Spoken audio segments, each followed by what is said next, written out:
Sorry. Finish assignment tonight. We'll edit tomorrow. Is this old man acting wild?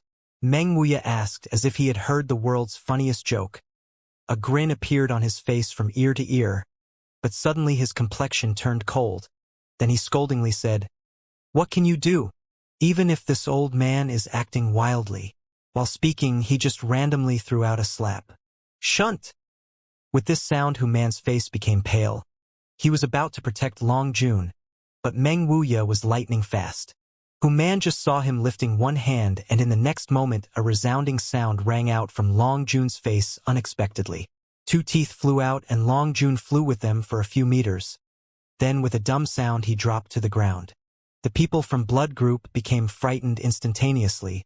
Hu Man also felt an icy coldness from his body. They were simply unable to believe how the old man did it. When he was standing at a distance of 50 m from Long Jun, the palm strike which hit did not even give them enough time to even react. Can this be achieved by a divine movement stage powerhouse? Even if the person is at the peak of the divine movement stage, it would still be impossible for them to leave all the people at scene to be at a loss. Hu Man thought that if the leader of Sky Tower Pavilion would have thrown this punch, he was about 90% sure he would be able to keep it off Long Jun. Is this divine movement stage peak? If it is, why does it have such a big disparity? Long Jun had also been dumbstruck by the flick of that palm. After falling to the ground, he staggered and crawled. After several moments, when he was able to find the correct direction, he again looked at Meng Wuya. Now he was dreading his previous action, with whole face becoming panic-stricken. His right cheek swelled up greatly, although he does not have any internal injuries. That slap which was given to him by Meng Wuya, for a person who always covers up his shortcoming in presence of everyone being slapped, caused him to feel humiliated, something which he hasn't felt up till now in the presence of bystanders. Old man has acted wildly again. So now what are you going to do? Meng Wuya asked, calmly standing at the same place boldly. He again waved the palm of his hand. Pa! Just like earlier, Long Jun took off again. Blood Group's many experts did not even have time to react. Fuck. This old man is acting wildly. But he does not know meaning of acting wildly. Meng Wuya declared boldly with his foul mouth. He waved his hands, hitting Long Jun till he was black and blue. Finally, Hu Man was unable to bear it any longer. He angrily said, "Senior, you are a person of high skill. Why are you bullying a junior? Senior doesn't fear becoming a joke in other people's eyes? Ha! If I began, does he even have any life remaining?" This was only a slight lesson, Meng Wuya said, sneering. Then he lightly said, "Come here, boy." One hand moved forward. Then a huge suction was created towards Long Jun, who was on the ground and had not even started crawling yet. In midair, Long Jun tried to make threatening gestures, but his facial color displayed his terror. Then he shouted loudly, "Master, save me!" "Senior." Hu Man moved forward a step forward and shouted fiercely. Meng Wuya paid no attention to him and raising Long Jun by his neck. With a black look he replied to Hu Man, "This old man has a debt to settle due to injustice. This old man is only looking for Long Zai Tian today. Boy, you are the grandson of Long Zai Tian. Obediently tell me, where is he?" After Long Jun suffered the 2 attacks from Meng Wuya's hands, he had become cleverer than a rabbit. There were no signs of haughtiness remaining. Suffering from pain in his 2 cheeks, with a trembling voice he replied, "Grandfather is with the group at present." "Where is he then?" "In the mining area." "Show me the direction." "That way." Under the threat of death, did Long Jun dare to hesitate? Meng Wuya asks a question and he replies with an answer. Even if his cheeks were burning with pain, his words were coming out quite agilely. Meng Wuya's appearance shook a little. Then ropes made of twisted bamboo strips became visible which covered Long Jun directly. Then he soared in the direction of the Blood Group mining area. "Group Master." The group of people looked at Hu Man with urgencies in their gazes, awaiting his decision. "Let's follow them," ordered Hu Man, who was furious. He really did not know how Long Zai Tian provoked this person of such high skill. The opposite party had still not clarified that point. In Hu Man's heart, firstly, he is mad at Meng Wuya, who has been acting persistently unreasonable and bullying them too much. Second, he is mad at Long Zaijian, who has eyes but failed to see and offended such an expert. But this situation has also helped him in controlling a fire directly. The Long family had for many years been acting petty, and Hu Man had to bear it. Because the Long family is the right hand of the blood group, even if Hu Man wanted to take action against this malignant tumor, he actually didn't dare to start this matter himself. Once he started to take action against the Long family, perhaps at that time the blood group would immediately disintegrate and their overall strength would decrease even further. If not for the fact Hu Man did not have a son, would the group have such a poor prospective future? As long as there is a son, Hu Man can vigorously train him, making him resist the Long family. Would the Long family have guts to become so noisy? The Long family, provoking such a master this time, has provided Hu Man with a turning point. If he can borrow this master's shadow, the Long family's power and influence can be disintegrated and shattered within the blood group, creating a good deed from this bad situation. Therefore, no matter what, Hu Man needs to see how things will turn out in the end. Meanwhile, in the Black Wind Trade Center, it was still extremely busy. Kai Yang had a total of 22,000 taels. While walking in the trade center, he first spent 10,000 to buy Yang stones. He left some money in reserve. Then he sought an open area, sat cross-legged at that spot, picked up the advertisement which had been dropped by someone on the ground. Wiping off the things written on it, he conveniently wrote several characters. Purchasing the seeds of Yang attribute grass and spirit fruit, he placed the advertisement in front of himself. He then no longer paid attention to anything else and started revolving his true Yang tactics, secretly absorbing the energy from Yang stones near his chest. Some time ago, Li Yun Tian also tried to help Kai Yang to search for seeds, but they were unable to harvest anything. Thus the scarcity of these seeds can be seen. Here Kai Yang was also trying his luck. Extracting the energy from Yang stones also required a lot of time. However, here martial artists sell and purchase without disturbing others. After half a day had passed, finally the energy from the 20 Yang stones which he bought had been exhausted. Each Yang stone could make 2 drops of Yang liquid, so the 20 stones were equal to 40 drops of Yang liquid. His dantian was full once again. Checking his dantian situation slightly, Kai Yang is very satisfied. If he was once again placed into a situation like that night, he could display his full potential again. But after half a day of time, still nobody was selling him seeds. Standing up, Kai Yang looked towards the guard log cabin of Sky Tower Pavilion. Su Yan must be inside. Kai Yang wanted to greet her, tell her that he had come back. Thinking again, they were neither old friends nor had a deep friendship between them. Moreover, given her noble ice-cold temperament, she was an unattainable goal. Kai Yang too didn't have a great urge to contact her. Looking at her cold personality, if he contacted her, there really will not be any meaning to it. When he was about to go home, suddenly someone walked in front of him. Squatting down their body to read Kai Yang's advertisement, which had caught their eye, they asked, "Are you buying seeds?" Lowering his head to look, he discovered that standing in front of him was a young female. She was about his age, 17-18, and was quite attractive. Her facial features were quite delicate, pupils like water, tender skin with a good figure, particularly that abundant chest which didn't have an equal. Really can't imagine what she ate to grow them to that level.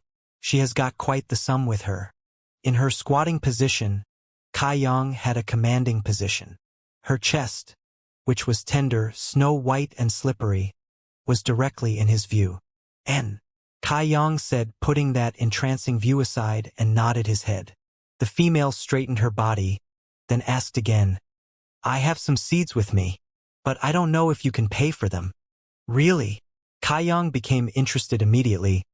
"Let's see what kind of seeds you have with you." This female was wearing a Sky Tower Pavilion uniform. Thus she must be a Sky Tower Pavilion disciple. Given both of them were from the same side, Kai Yang naturally had a kind feeling towards her. "I will take them out for you to have a look." With both hands the female loosened the pouch from her waist and gave it to Kai Yang. Kai Yang received it and opened her pouch. From inside of the purse, out came 2 seeds. These 2 seeds truly contained the Yang attribute energy. Moreover, these 2 seeds, when compared to the previously bought 3 Suns fruit seeds, were of a higher quality. 3 Sun fruit is a low earth grade quality. Then these should be either middle or a upper quality seed. These 2 grains of seed I want to buy. How much will you sell them for? Kai Yang is very satisfied with the seeds. The girl gave a sweet smile, then said, 1,200. Kai Yang's brows wrinkled. Although he couldn't say it out loud, her smile truly was very attractive. That smile increased her beauty, applying an extra layer of glow to her.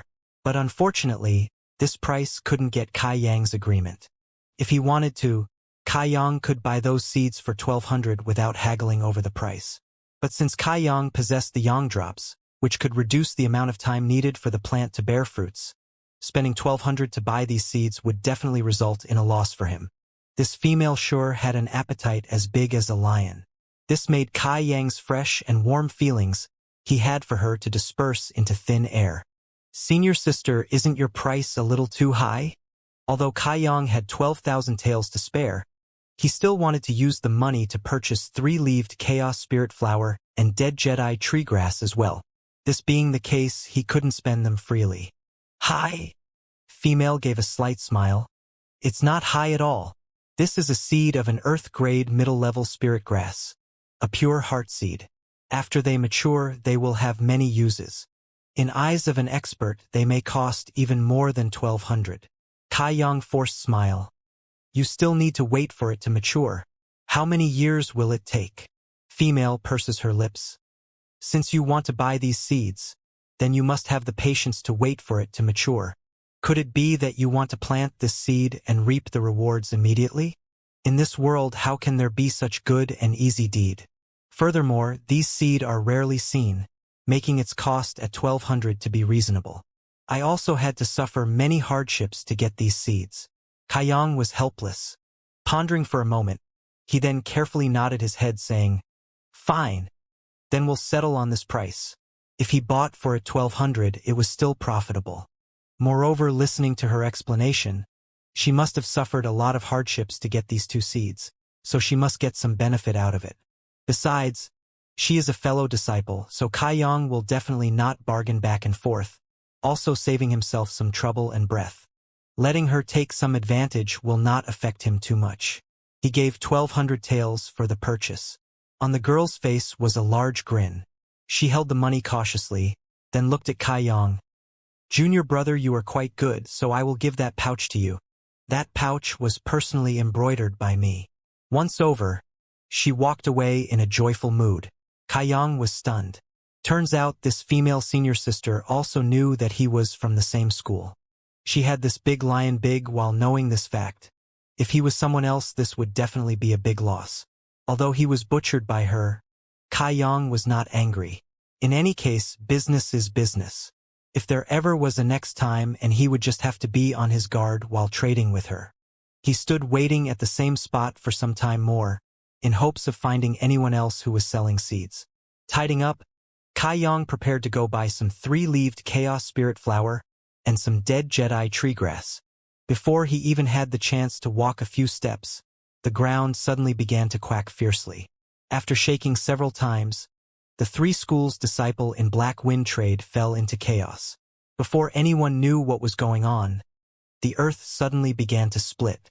At that moment, everyone began to panic and run in all directions. After that moment, it seemed that loud shouts could be heard from a distant place.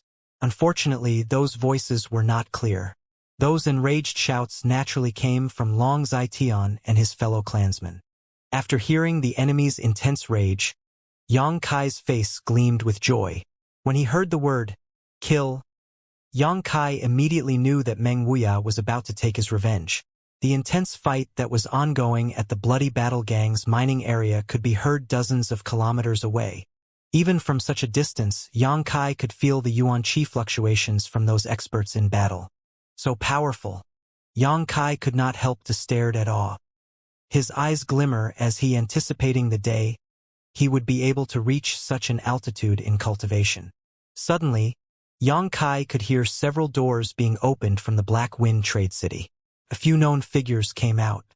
High Heaven Pavilion's Su Yen, Bloody Battle Gang's Hu Jiaoer, Storm House's Fang Ziji. All 3 of them held dignified auras as they looked towards the position of the battlegrounds. All 3 simultaneously flew, changing into afterimages, together heading to the battlegrounds. Su Yan was the fastest, next was Hu Jiaoer, and finally, Fang Ziji. After those three flew off, a few people walked out of the door. Some were in fear while others were startled due to the chaos. However, one young boy was interested in the chaos and shouted out, "Something is happening over there. I'm going to have a look." After that boy ran forward, followers began to emerge as they as well ran forward.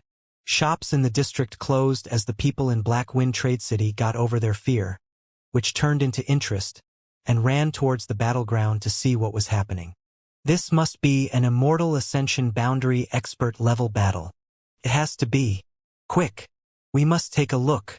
Who knows how many years it would take before we could see such a rare battle again.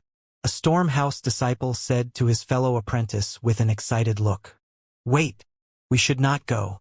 If we were to be caught up in the crossfire, wouldn't we die a miserable death? Come on! We are only going to look from a distance. They are experts. Certainly, they have the ability to stop their attacks when it is going to accidentally hit an innocent bystander. Without saying any further, the excited Stormhouse disciple ran forward. Yang Kai's facial expression slowly changed. He realized that Old Man Meng had gone too far. This fight was so devastating that it was going to attract the attention of the three influences. Yang Kai stood at the same spot for a while, considering his next plan, before dashing into the crowd carefully. Even he was curious of the final outcome of this battle. Back to the mining area, after Meng Wuya raised Long Jun and dashed here, he directly looked for Long Zitian. The latter had not fully understood the entire matter at hand before a killing strike was directed towards him.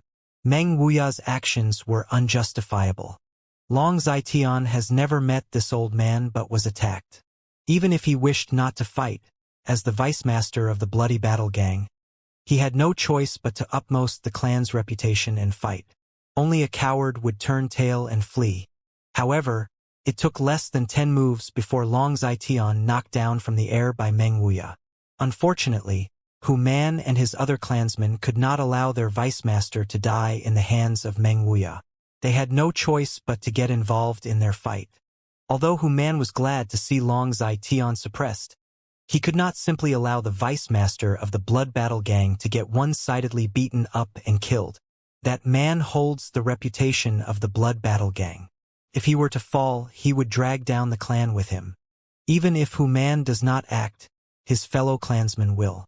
10 Immortal Ascension boundary experts charged at Meng Wuya. However, like an unbeatable god, he remained unscathed. He had shown that his arrogance was with his own strength to back him up. However, the attacks he dealt were not only physical. It was also verbal. Like a viper, he managed to provoke and shame Long Zitian. Long Zitian's face turned purple from shame as he spat out mouthful of blood. He cursed Meng Wuya. With only 12 moves, Meng Wuya had managed to completely suppress him. His dignity and pride as the vice-master of Bloody Battle Gang was completely destroyed. How is he ever going to recover his reputation? At this time, Meng Wuya retreated upwards. Meanwhile, the Bloody Battle Gang's experts were all standing on the ground. Both sides halted, waiting for the next confrontation. Long Zitian clenched his jaws, while his mouth was full of fresh blood. His body trembled as he endures the humiliation, not daring to be so dissolute in front of such power. May I ask this excellency, where have I offended you such that you need to humiliate me to such a degree? Long Zitian was not willing to further annoy Meng Wuya. The old man had sufficient strength to kill him. How would he possibly be foolish enough to enrage this man? However, even if Meng Wuya was attacking him, Long Zitian needed to know, why was Meng Wuya attacking him? What injustice did he do to this old man? Even in death, he had to know the reason he died for. Meng Wuya gave an arrogant snort and disdainfully said, "You have neither wronged me nor annoyed me." Hearing his nonsensical words made Long Zitian trembled with indignation. He lifted his trembling hand and pointed it to Meng Wuya. "Cursing you?" Long Zitian's voice was hard to hear due to the blood clogged in his throat. Nonetheless, the rage in his voice and facial expression was obvious. Long Zitian did not do any wrong to Meng Wuya. Why would the old man hit and scold him? This was completely unjust. Meng Wuya sneers. Are you feeling aggrieved now? No matter. If I wanted you to die, do you think you could resist? Long Zitian kept silent and breathed out slowly. He no longer dared to make any sudden movements in fear that Meng Wuya would be further provoked. Meng Wuya yawned at Long Zitian's cowardly response and angrily cursed. I will destroy your 18th generation of heritage. Even if you feel aggrieved, you are incapable of revolting. However, I must let you and all else know. Your treatment today is for the bitter experience my precious disciple endured. Long Zitian's eyes widened as he asked, Your disciple? Murderous intent could be seen from Meng Wuya's eyes as his voice sinks lower. It's all because of your descendants. They dare to make a move on my precious disciple. Fine. I will also make a move on your whole entire family. Can your excellency be clearer? Long Zitian asked slowly. He had finally realized that this old man truly had a just grudge against him. How would he further dare to provoke Meng Wuya? Any clearer? He. Meng Wuya's complexion turned cold and severe. Shouting loud and clearly, Why don't you hear reason from your grandson in hell? Ask him what that little bastard did a few days ago. Long Zitian's complexion turned for the worst as he asked, What happened to Long Hui? Does it matter anymore? Meng Wuya sneers. Suddenly, Long Jun opened his mouth. Grandfather, I had not seen younger brother for nearly a month now. The last time I saw him, he brought Master Wen out to handle matters. Till this day, he had not returned. After hearing the depressing news, Long Zitian had the expression of a dead man. From Long Jun's explanation, Long Zitian could deduce that Long Jun must have been killed. Since it was his own grandson, Long Zitian had also guessed the cause of his grandson's downfall. It must have been due to a beautiful female apprentice. When Long Zitian connected all the pieces and understood the whole story, his heart ached with pain and anger. What pained him was his grandson's death, and what angered him was the boy's inability to judge the background of others. Unexpectedly, the boy managed to provoke someone of such high martial ability. Good that you realize that this was all caused by that grandson you have raised. Meng Wuya's anger peaked as he shouted, Today, I have come for only your head, to remind you that there are some people in this world that you cannot offend. Meng Wuya took a deep breath and slowly raised his hand. As his hand rose up, the entire world seemed to change color. The bloody battle gang and various people had a panic-stricken look and simultaneous flee to Long Zitian's side, gazing at Meng Wuya's movements, preparing for his strike. Once Meng Wuya shouted, Death! His hand rapidly fell and pats maliciously towards Long Zitian's position. A giant palm suddenly appeared from the empty space. It was made up of the prestige of the world, with unstoppable force, capable of shaking the heaven and earth. At that moment, the bloody battle gang's experts also displayed all their most powerful killing strike. To counter Meng Wuya, Yuan Qi from the two sides collided, blowing away the sand and stones on the ground. However, even against 10 experts, Meng Wuya's giant palm does not slow down. At this moment, Meng Wuya seems to be much more reliable than his usual self. Bang! Echoed as the giant palm lands on top of all the bloody battle gang's clansmen. In a flash, the 10 experts were forced to squat on the ground, their eyes almost bursting out of their sockets due to the force, as they circulated their Yuan Qi with all their might to resist the attack. The ground cracked, one slit, followed by another. Underneath them is the bloody battle gang's mining area. Due to the many tunnels underneath them, the force from the collision caused the underground tunnels to collapse. The crashing sound of the tunnel's collapse reverberated for kilometers. Those experts, resisting Meng Wuya's strike, took the opportunity of the falling speed to escape from his strike. The giant palm finally landed on the ground, leaving a deep imprint on the earth. Due to the protection of the 10 experts, Long Zitian had not died. Unfortunately, that does not mean that he escaped Meng Wuya's attack unscathed. Long Zitian continued to spit out mouth full of blood as his complexion continued to grow worse, becoming even paler. The other bloody battle gang experts also had an ugly complexion. They had not anticipated that Meng Wuya's strength to be so profound. How was it possible that Meng Wuya was in an immortal ascension boundary? How was possible for him to be this strong? Moreover, those martial skills that he had used were all extraordinary. They were definitely a rank above martial skills. In spite of their impressed reaction, Meng Wuya's face remains indifferent as he snorted. Although he wanted to pursue them and continues to strike them down, there was a sudden burst of yuan qi from underground that made his own yuan qi fluctuate. Meng Wuya's attention turned to the source of this disturbance and was shocked beyond words. The next moment, a fiery ray of light burst out from the ground. This ray of light soon turned into a fire dragon. Following closely to the dragon was a blue light, which turned into a majestic ice phoenix, flapping her wings. A beast soul! Meng Wuya's eyes stared fiercely at these two huge forms, extraordinarily strong monster beasts. Even if their mortal bodies had withered away, their souls could still exist in this world. Their souls could even wait till they have an opportunity at resurrection. Since the dragon and the phoenix are considered the king of monster beasts, naturally, they both have the ability to maintain their soul. Even with Meng Wuya's experience, the first time he saw the monster beast, he had thought that these were their souls. However, upon closer inspections, he frowned. He could not feel any soul from these two forms. They were both soulless. These two huge beings were unexpectedly, purely made from the world's gathering of energy to form a dragon and phoenix-shaped seal. This place. The strange phenomena made Meng Wuya vigilant. As he scanned the area to find a cave within the ground, about 70 meters deep, he could feel remnant traces of a broken restriction. The restriction, something like a seal to the place, must have been broken by the battle earlier. This caused the dragon and phoenix energy to escape from the cave. It was unbelievable that such a discovery was made by accident. Meng Wuya looked towards the bloody battle gang's clansmen, to discover that they were all rooted to the ground. They all stared at the dragon and phoenix, with a confused expression on their faces.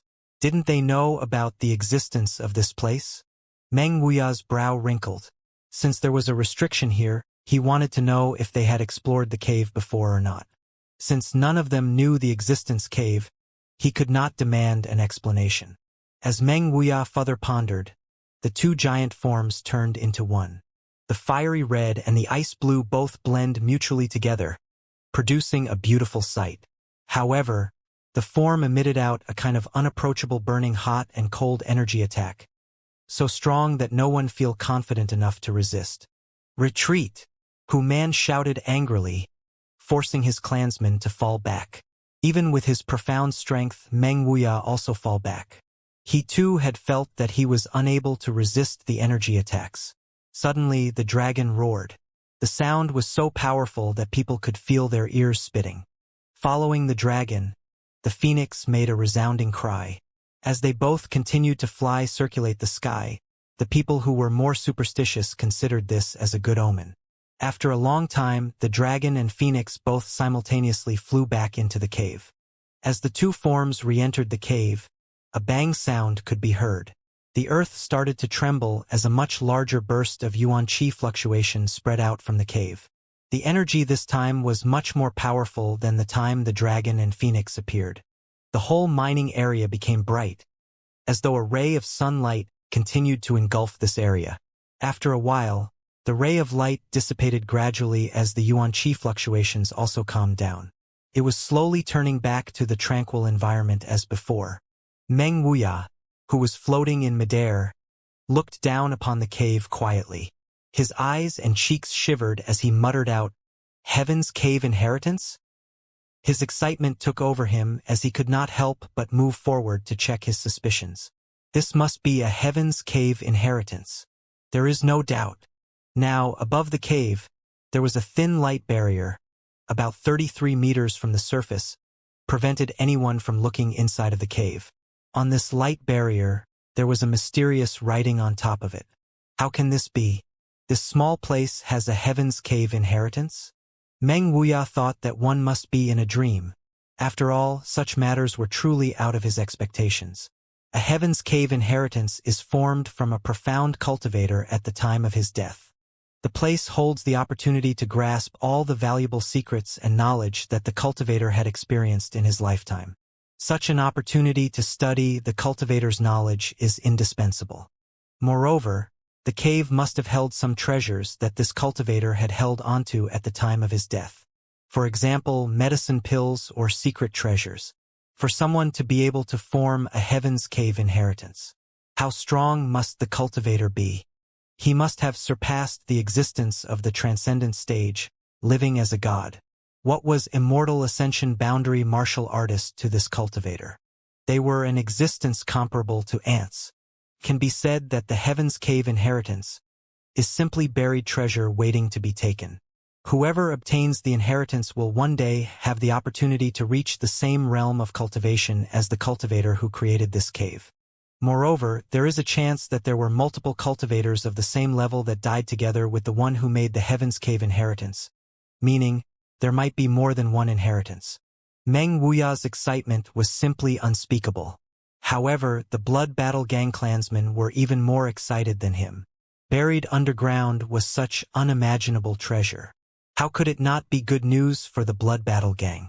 Moreover, Human and the others managed to identify this cave as the Heaven's Cave inheritance in legend, knowing very well the treasure that could be found inside the cave. However, at the same time they were aware of the gravity of this issue. Due to the battle earlier on, the other two schools must have been alerted. They must also be aware of this cave. Thus, the Bloody Battle Gang would not be able to monopolize the cave. If Bloody Battle Gang were to try to monopolize the cave, the two other schools, Storm House and High Heaven Pavilion, would definitely join up to eradicate the Bloody Battle Gang and split the treasure amongst themselves. Knowing this, Human points the cave and shouted, "Go!" He feared that, with the arrival of the two other schools, they might take away a lot of benefits from within the cave. Hence, he wanted to swiftly take as much as he could before they arrive, allowing the other schools to only receive leftover treasures. After he issued the order, Bloody Battle Gang's 10 experts flushed forwards towards the cave, while vigilantly looking at Meng Wuya, in fear that he might stop to get rid of them. Who would have thought that Meng Wuya would not do anything but sneer at them? Human and the others were naturally overjoyed. The 10 experts arrived at the underground cave entrance and moved forwarded. Meng Wuya continued to sneer as his facial expression was that of taunting them to continue. As the 10 experts attacked the light barrier, the barrier, like rubber, rebound their attacks and sent each one of them flying away. After recovering from the sudden force backwards, the experts all looked at each other with blank dismay. "What's the matter?" Human muttered after seeing the strange sight. He went forward and personally tried to enter the cave but was thrown back much like his other clansmen. When Human realized that something was wrong, he turned vision to Meng Wuya. He noticed that this old man had known that something like this would happen, else why would he sneer and taunt them? Human cupped his hands and lowered his stance. "Senior, may I ask what is wrong with this Heaven's Cave inheritance?" Meng Wuya snorted, showing not the least bit of care to Human's request. With the appearance of the Heaven's Cave inheritance, it made him no longer interesting in looking for Long Zaition. Either ways, that man had already received a lot of damage. If he wanted to finish Long Zaition off, Meng Wuya was confident he could do it any time. Human knitted his brows as he tried to think. Suddenly, he could hear multiple flap sounds of clothing from afar. The Blood Battle Gang expert's complexion turned bitter and astringent, and some muttered, "That was too fast." In a short while, 5 great elders from High Heaven Pylon appeared under the leadership of Wei Shitong above the mining area. After a while, Stormhouse Immortal Ascension boundary experts also arrived. Under the leadership of House Master Xiao Ruhan, both schools were shocked after noticing the Heaven's Cave inheritance. Their vision was now filled with greed and surprise. Human was fuming with rage, asking, "This is Bloody Battle Gang's mining area. How could you trespass here?" However, Xiao Ruhan remained calm and gently replied with a smile, "Master, our schools have lived as neighbors for hundreds of years. We are all considered as old neighbors. Naturally, after hearing some matter that have occurred here, we were worried and must find out what had happened. If your school has anything that needs help from us, as neighbors we must try our best not to decline." Won't you say Elder Wei? Xiao Ruhan's words were naturally mean to pressure the Blood Battle Gang, along with showing their temporary alliance with High Heaven Pavilion. At that moment, Hu Man's complexion turned ugly as he coldly snorted. Wei Shitong nods in agreement. Master Xiao speaks with utmost reason.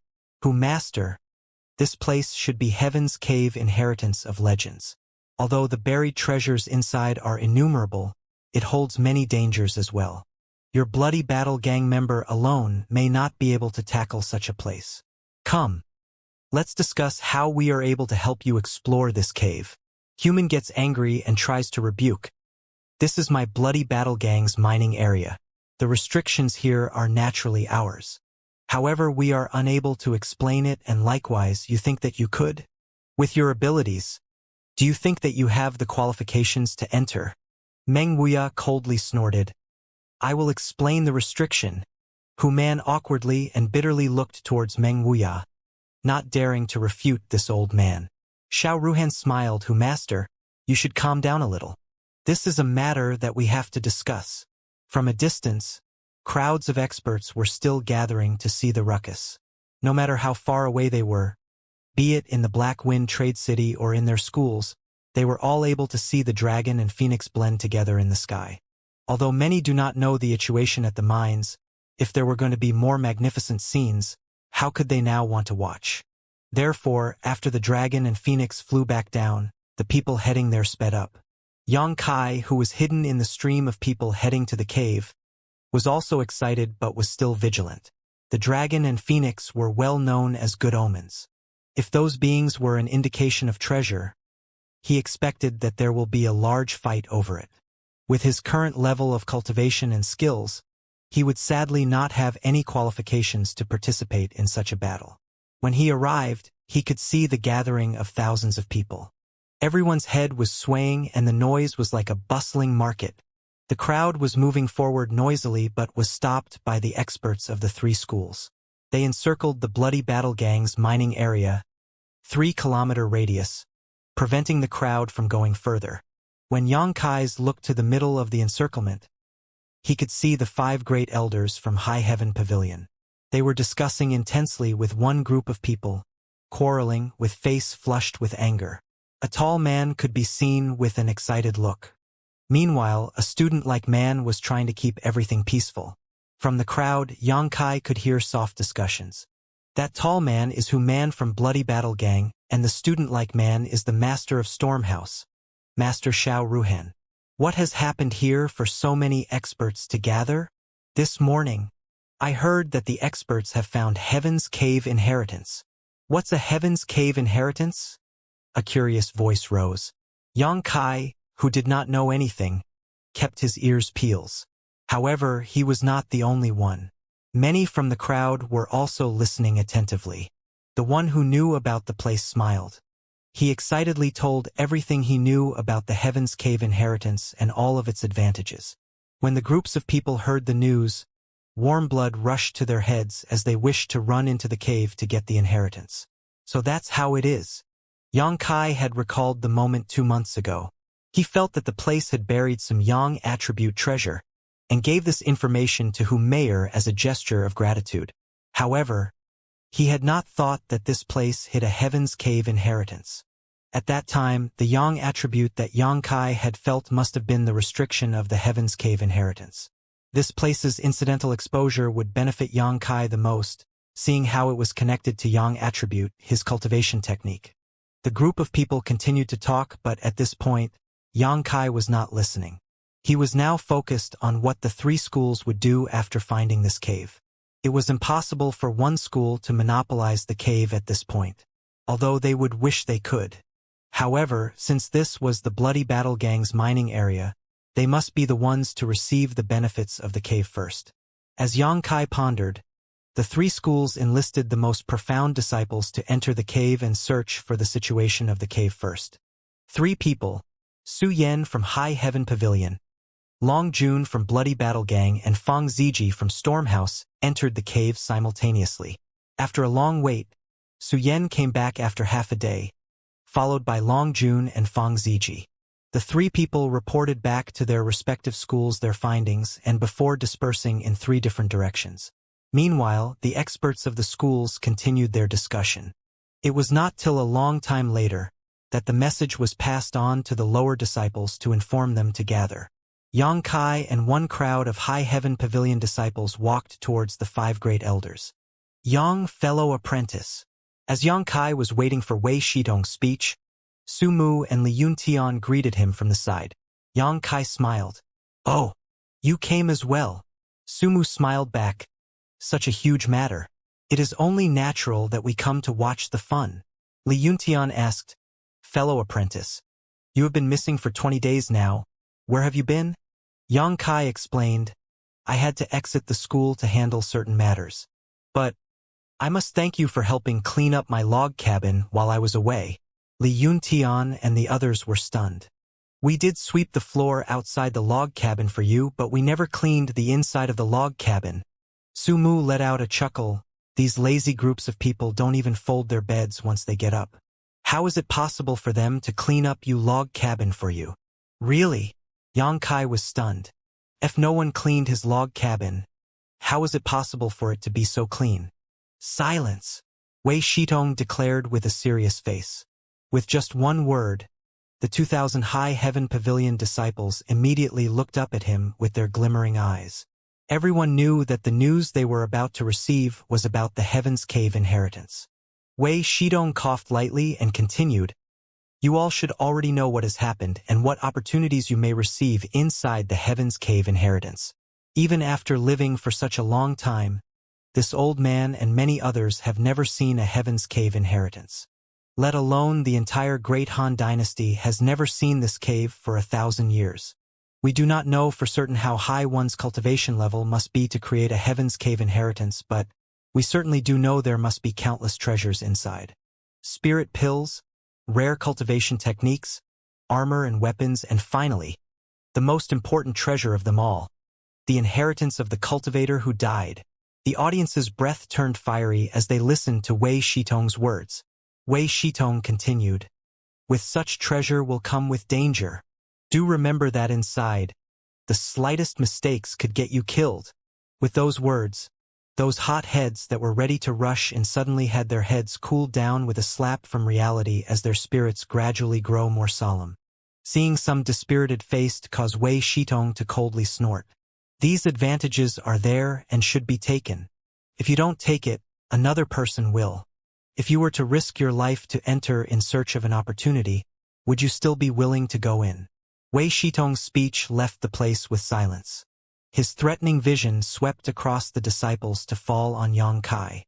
Suddenly, his pupils cannot help but shrink as he quickly looked past the boy. After that moment, another voice sounds out.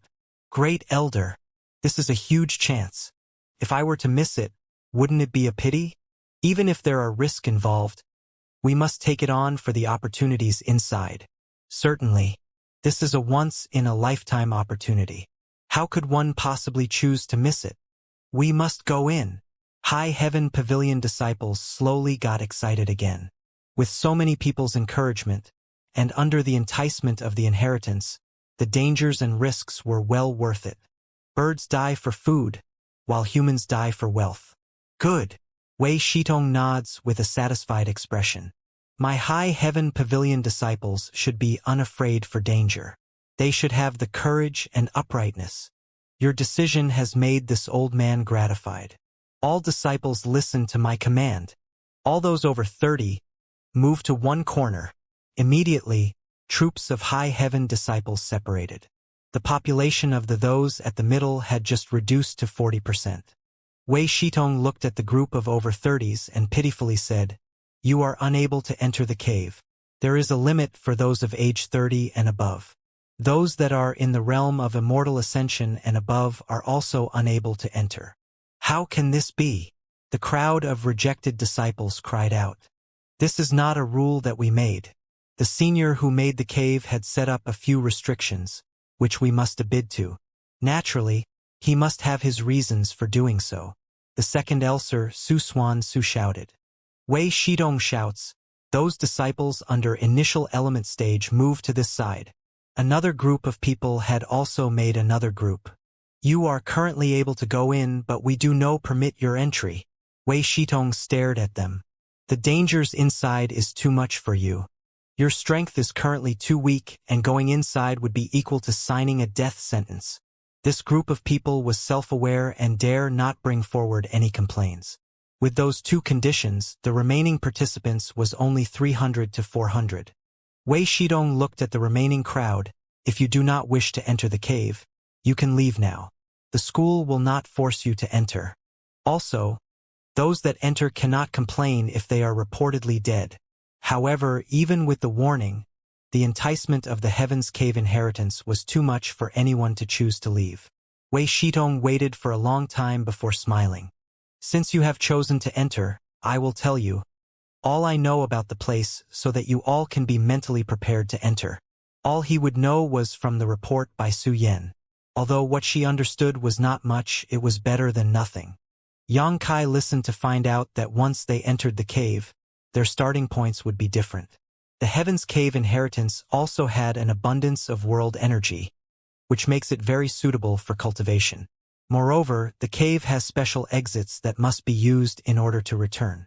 Else, the disciples will be unable to exit. Since all this information was from Su Yan, what Wei Zitoing knew was not much. After explaining, Wei Shitong said, because this place was first discovered by Bloody Battle Gang, they will therefore be sending in 50 people first. After waiting for half a day, my High Heaven Pavilion and Stormhouse disciples will go in.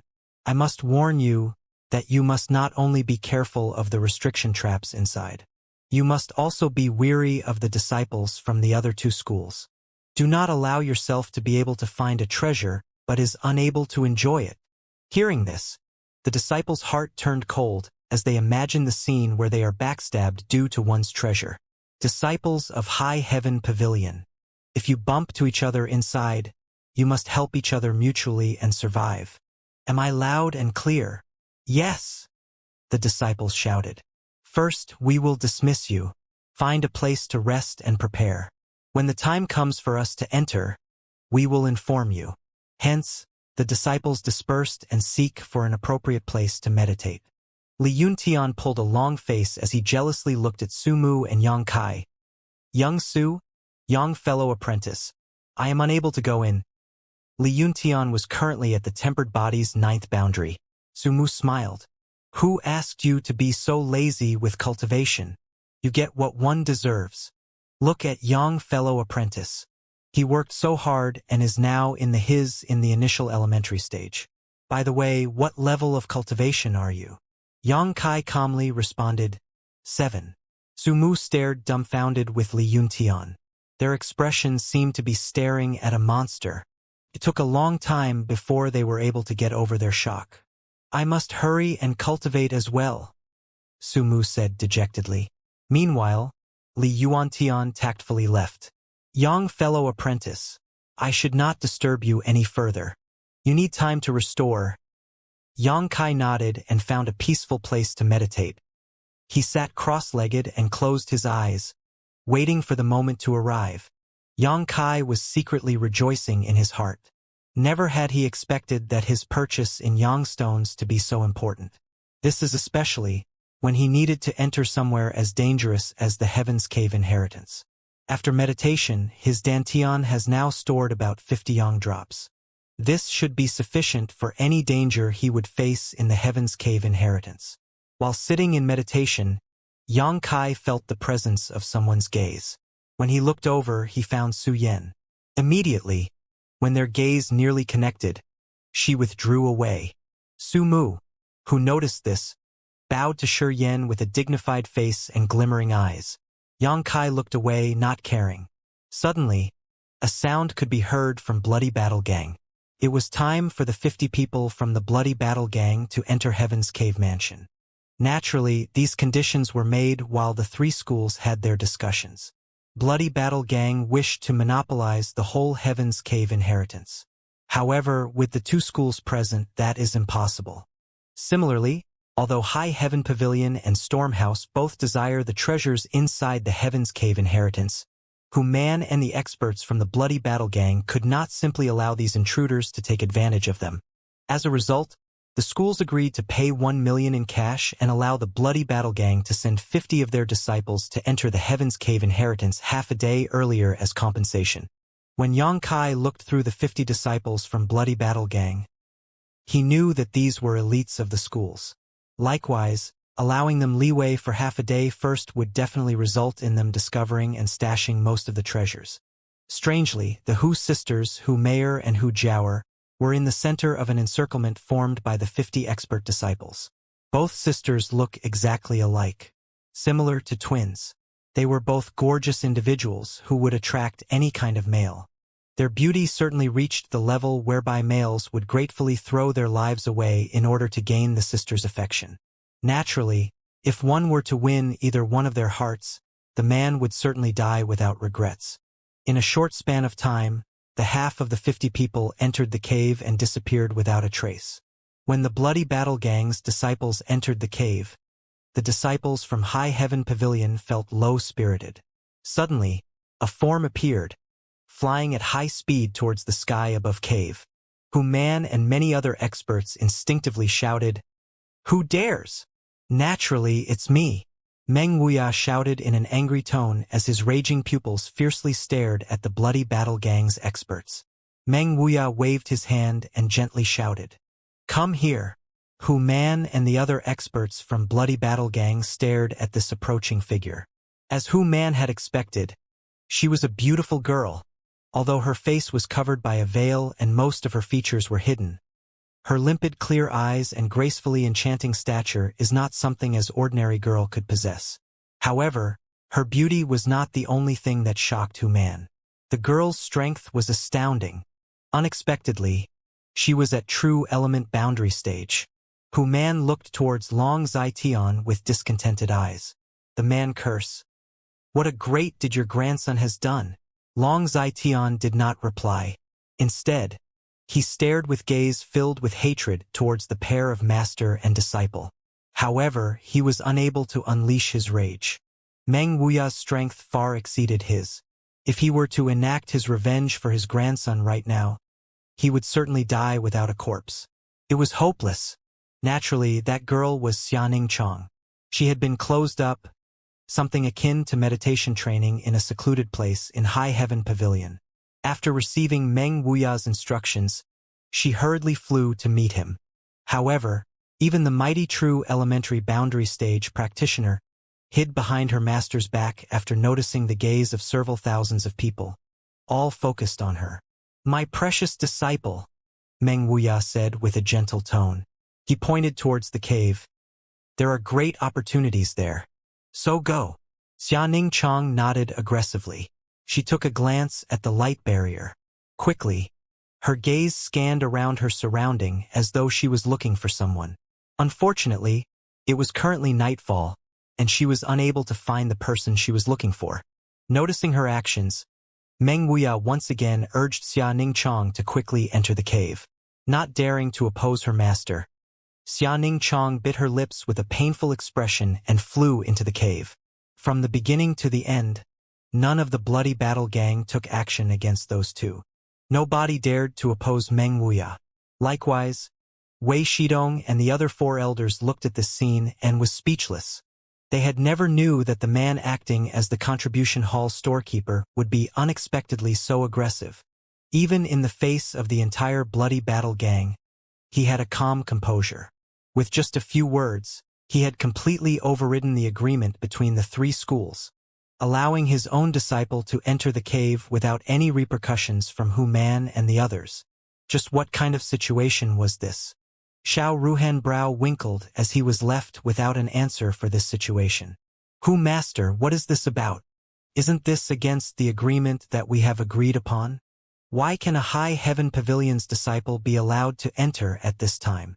After hearing Xiao Ruhan's words, Hu Man wished he could take a sewing needle and permanently shut that mouth of his. Meng Wuya is such an arbitrary person. If he were to be provoked any further, Hu Man feared that his fate would be more unfortunate than fortunate.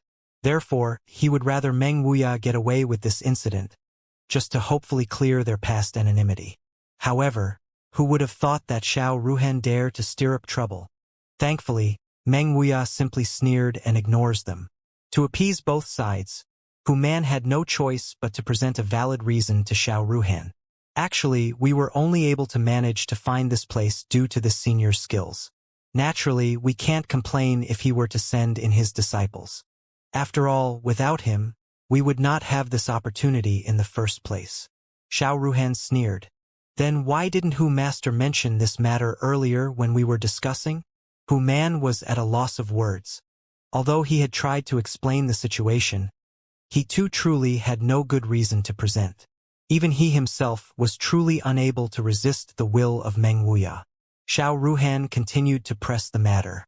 Hu Master, isn't this considered to be bullying my storm house? For High Heaven Pavilion's disciple to be allowed to enter, shouldn't we be treated the same as well? Nonsense! Hu Man cursed angrily. He turned his head in all directions to see that the last bloody battle gang's disciple was about to enter the cave and quickly shouted, "Whoever you are not allowed in. You shall give your position to this senior's disciple." Who would have expected that this youth, that was denied entry, was Long Zai Tian's older grandson, Long Jun.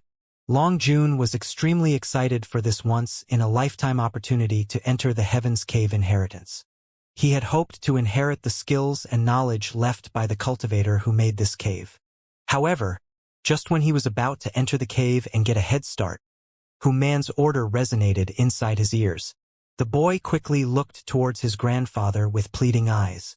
Unfortunately, Long Zai Tian took a deep breath, closed one's eyes, and spoke without any strength. As Hu Master had said, "Long Jun, you shall wait for half a day." Long Jun clenched his teeth and muttered, "Yes." Hu Man, who was filled with rage, stared at Xiao Ruhan.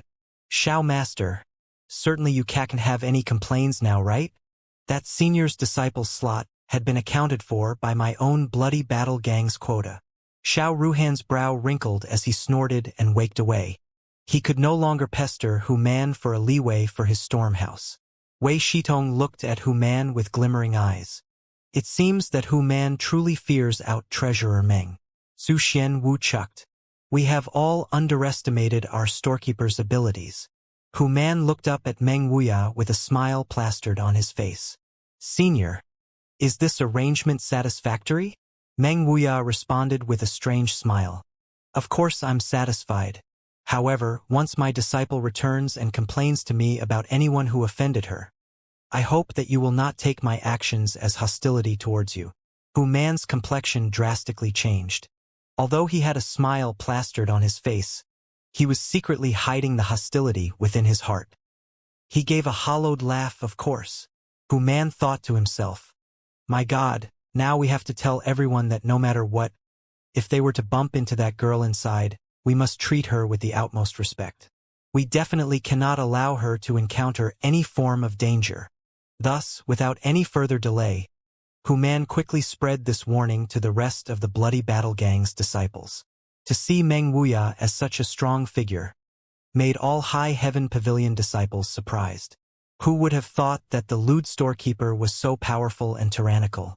Even the great elder Wei Shitong does not have the ability to make Hu Man so obedient. After a while, the place became tranquil again. All of them continued to focus on meditation, waiting for the time to arrive. They all wished to be in their best condition to get the greatest chance in receiving the inheritance. Suddenly, Su Xian Wu sighed. "We can't say for certain that the loss of our disciples will account for our gain in treasures." On the other hand, Wei Shitong was more hopeful. Inside, if one can obtain the inheritance, he would certainly become a person of tremendous potential and ability, far surpassing us. Let's just hope so. The dim light from the night sky and the rustling of the forest wind continued as the time slowly passed 3D. Suddenly, experts from 3 of the schools shouted out, alerting everyone that it was time. Simultaneously, all the disciples woke up. The bloody battle gang's elite disciples have already been inside for half a day.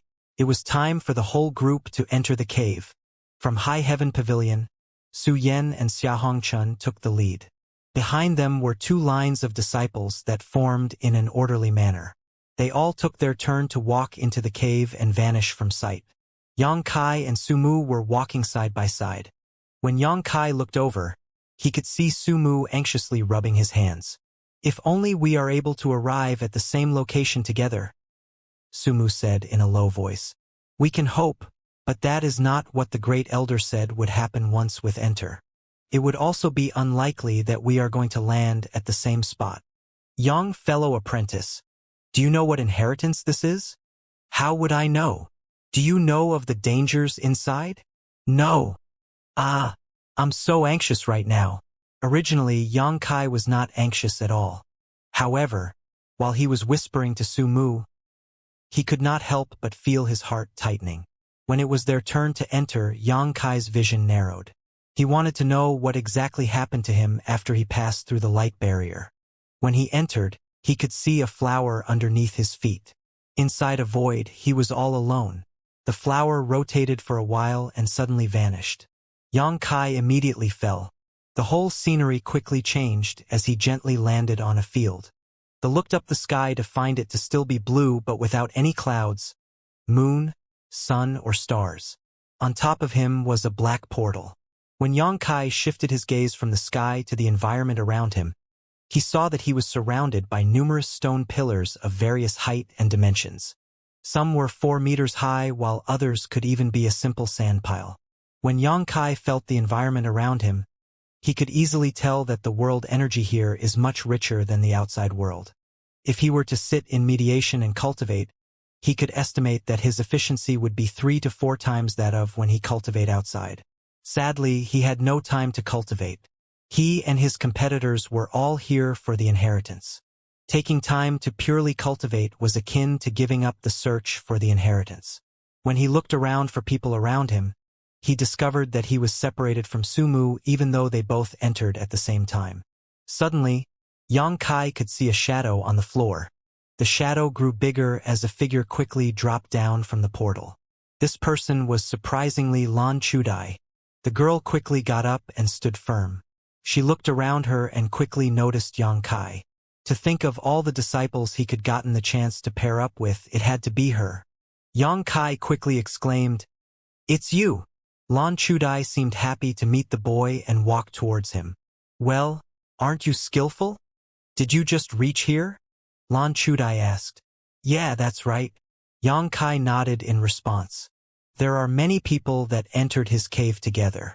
Since we do not know where each person will be placed, should we wait for a moment to see if anyone managed to also get placed here? Lan Chudai proposed. Sure, why not? Yang Kai did not have any objections. After all, this place was unpredictable and dangerous. It would be wise to move together in a group. In case they meet any difficulty, the group could work together to fight it off. Of course, that would mean the treasure would be split.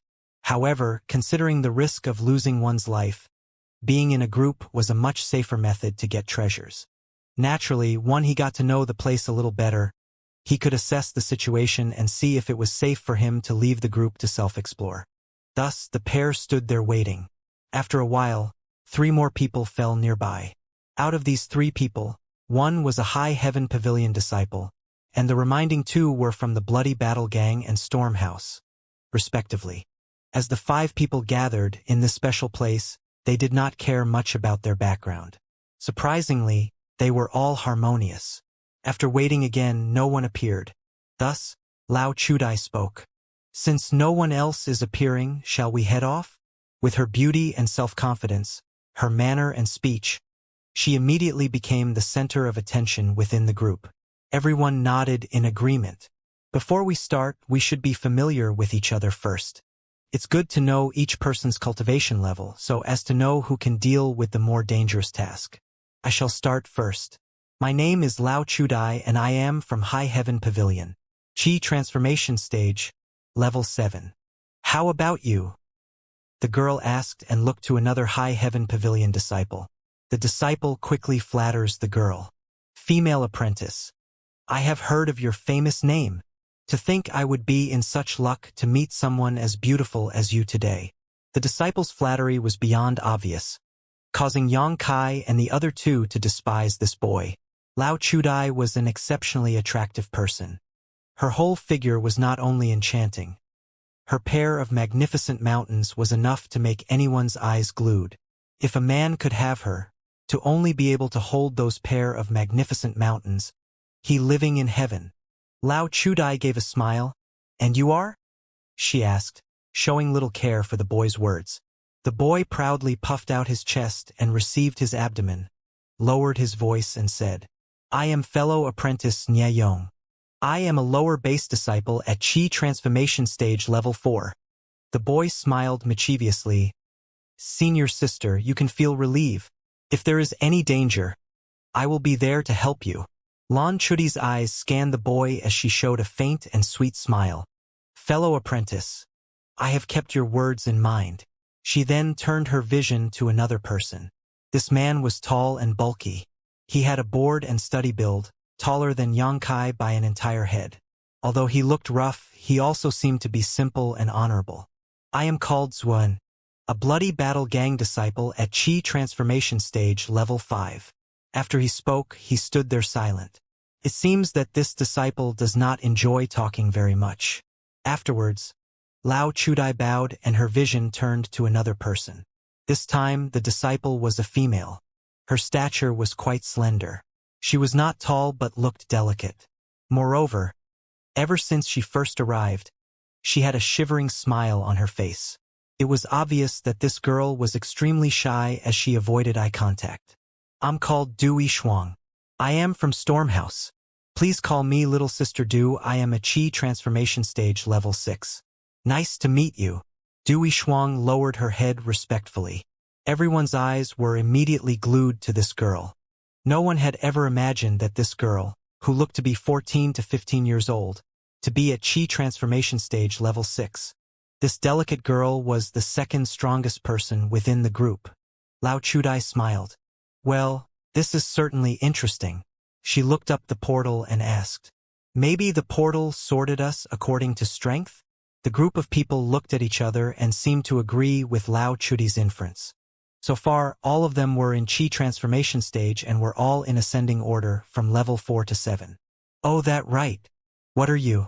What Qi Transformation Stage level are you currently in?" Lao Chudai looked towards Yangkai and asked.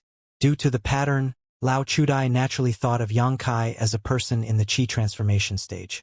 Although he was not in that stage, if he were to use his full strength, it would certainly be comparable to someone in those stages.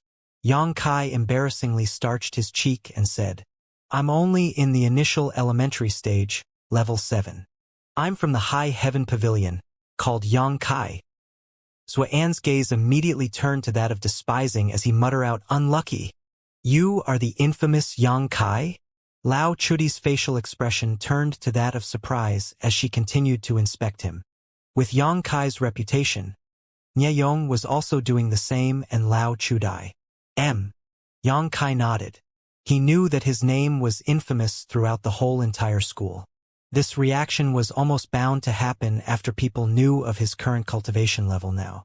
Quickly, Yangkai realized that Nyeyong's gaze turned hostile as Lan Chudai was one that was still full of interest. It was not surprising that Nyeyong would be hostile to Yangkai.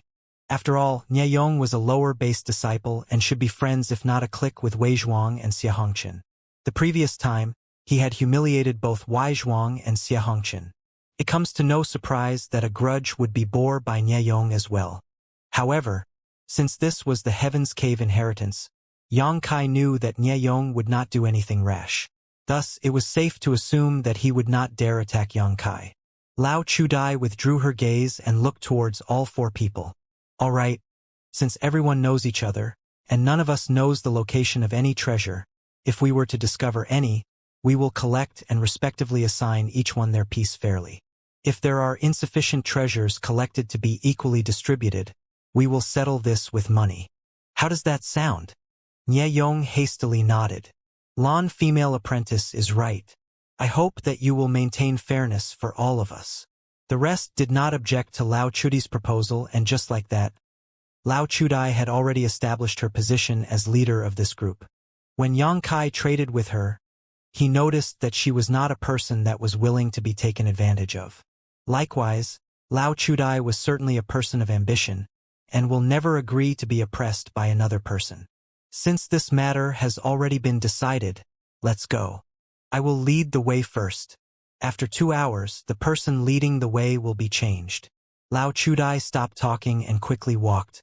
Those that were behind quickly caught up as they obediently followed her. Nyeyong quickly ran to Lao Chudai's side and walked shoulder to shoulder with her. The boy continued to flatter the beauty. However, none of his words were taken seriously by Lao Chudai. Lao Chudai's face would often appear to be smiling, as she continued to chat with the boy, further encouraging him to compliment her. Zuan, the robust man, who was directly behind the two, was listening to their conversation and showed little care for what they said. Yang Kai, who was behind them, heard little sister Du quickly walk up to him.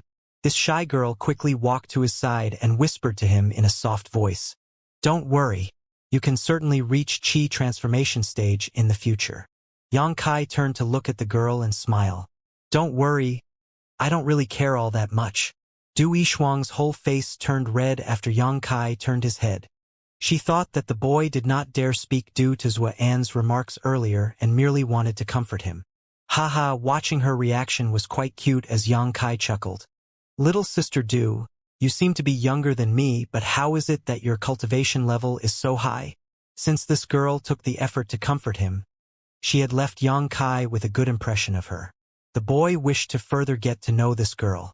After all, it was better to have friends than enemies. "I am 19 years old. How am I younger than you?" Du Yishuang explained in a soft voice. "Oh!" Yang Kai exclaimed in awkwardness. As they walked, the two pair of people continued to talk. All except Zuan, who was a loner. Suddenly, after walking, Yang Kai could feel the Yang origin seal in his chest act up. It was pointing him in front. Yang Kai could feel it. About 300 meters in front, there is definitely some kind of Yang attribute material. As the five advanced, they finally saw the thing Yang Kai felt. Lao Chudai suddenly shouted in surprise, and Nye Yong hastily looked in front. Yang stones and Yin stones? What they saw was a huge pile of crushed stones. Moreover, these stones were not ordinary Yin stones and Yang stones. These stones were the equivalent quality of those found in the Black Wind Trade City, sold by Bloody Battle Gang. At least medium or even high-quality stones. Each stone was worth $520, and this pile here definitely contains more than 1,000 stones. In other words, if they were to collect and sell all of the stones, it would be worth at least $502,000. Since all 5 disciples were ordinary members within the school, they were not that wealthy. Never have they seen so much wealth before. At that very instant, everyone's breath was heavy. However, Lan Chudai still remained alert and quickly everyone. "Wait! Check if there are any dangers around first." It was strange for such wealth to be here without a trap. The 5 people quickly spread out and scouted the area. Fortunately, they did not discover any traps. Even after scouting around, Lan Chudai did not feel relieved. She picked up a stone and inspected it. When there was absolutely no reaction that occurred, she took a breath of relief and nodded. "All right, it's safe." The 5 members looked at each other first, before they all hastily collected the stones. The other member would quickly bag all the stone, but Yang Kai was more selective. Since he only needed one type of stone, he only collected Yang stones. After picking for a while, Lan Chudai's smile suddenly stiffened up. She took another look at the stone in her hand and let out a sigh, letting it drop to the ground. Her actions immediately brought doubt to Nye Yong. "Lan female appentice. What's wrong? Stop collecting the stones," Lan Chudai said. "If we were to bring such a heavy bag of good with us as we explore, it would only consume our strength.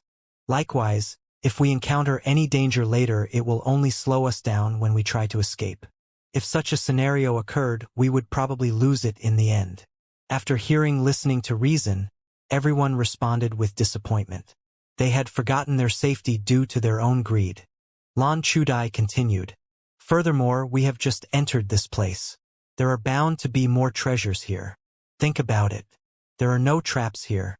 Certainly, if this was that valuable, there would be traps set up here, right? So, It is only reasonable that to think that these stones are not worth much as compared to the other treasures this place has to offer. The real treasures are waiting for us to be found. Nyeyong nodded in approval. Yes, it is as Lan female apprentice said. Zuan also nodded in agreement. Dui Shuang gave a reluctant look to the stones in her hands and tossed it back to the ground. Only Yang Kai continued collecting nonchalantly. He continued as though Lan Chudai had not said anything. His actions made Lan Chudi's brow wrinkled. Yang Kai explained while he was sorting the stones he collected. If we truly encounter danger, it will not be too late to abandon the stones.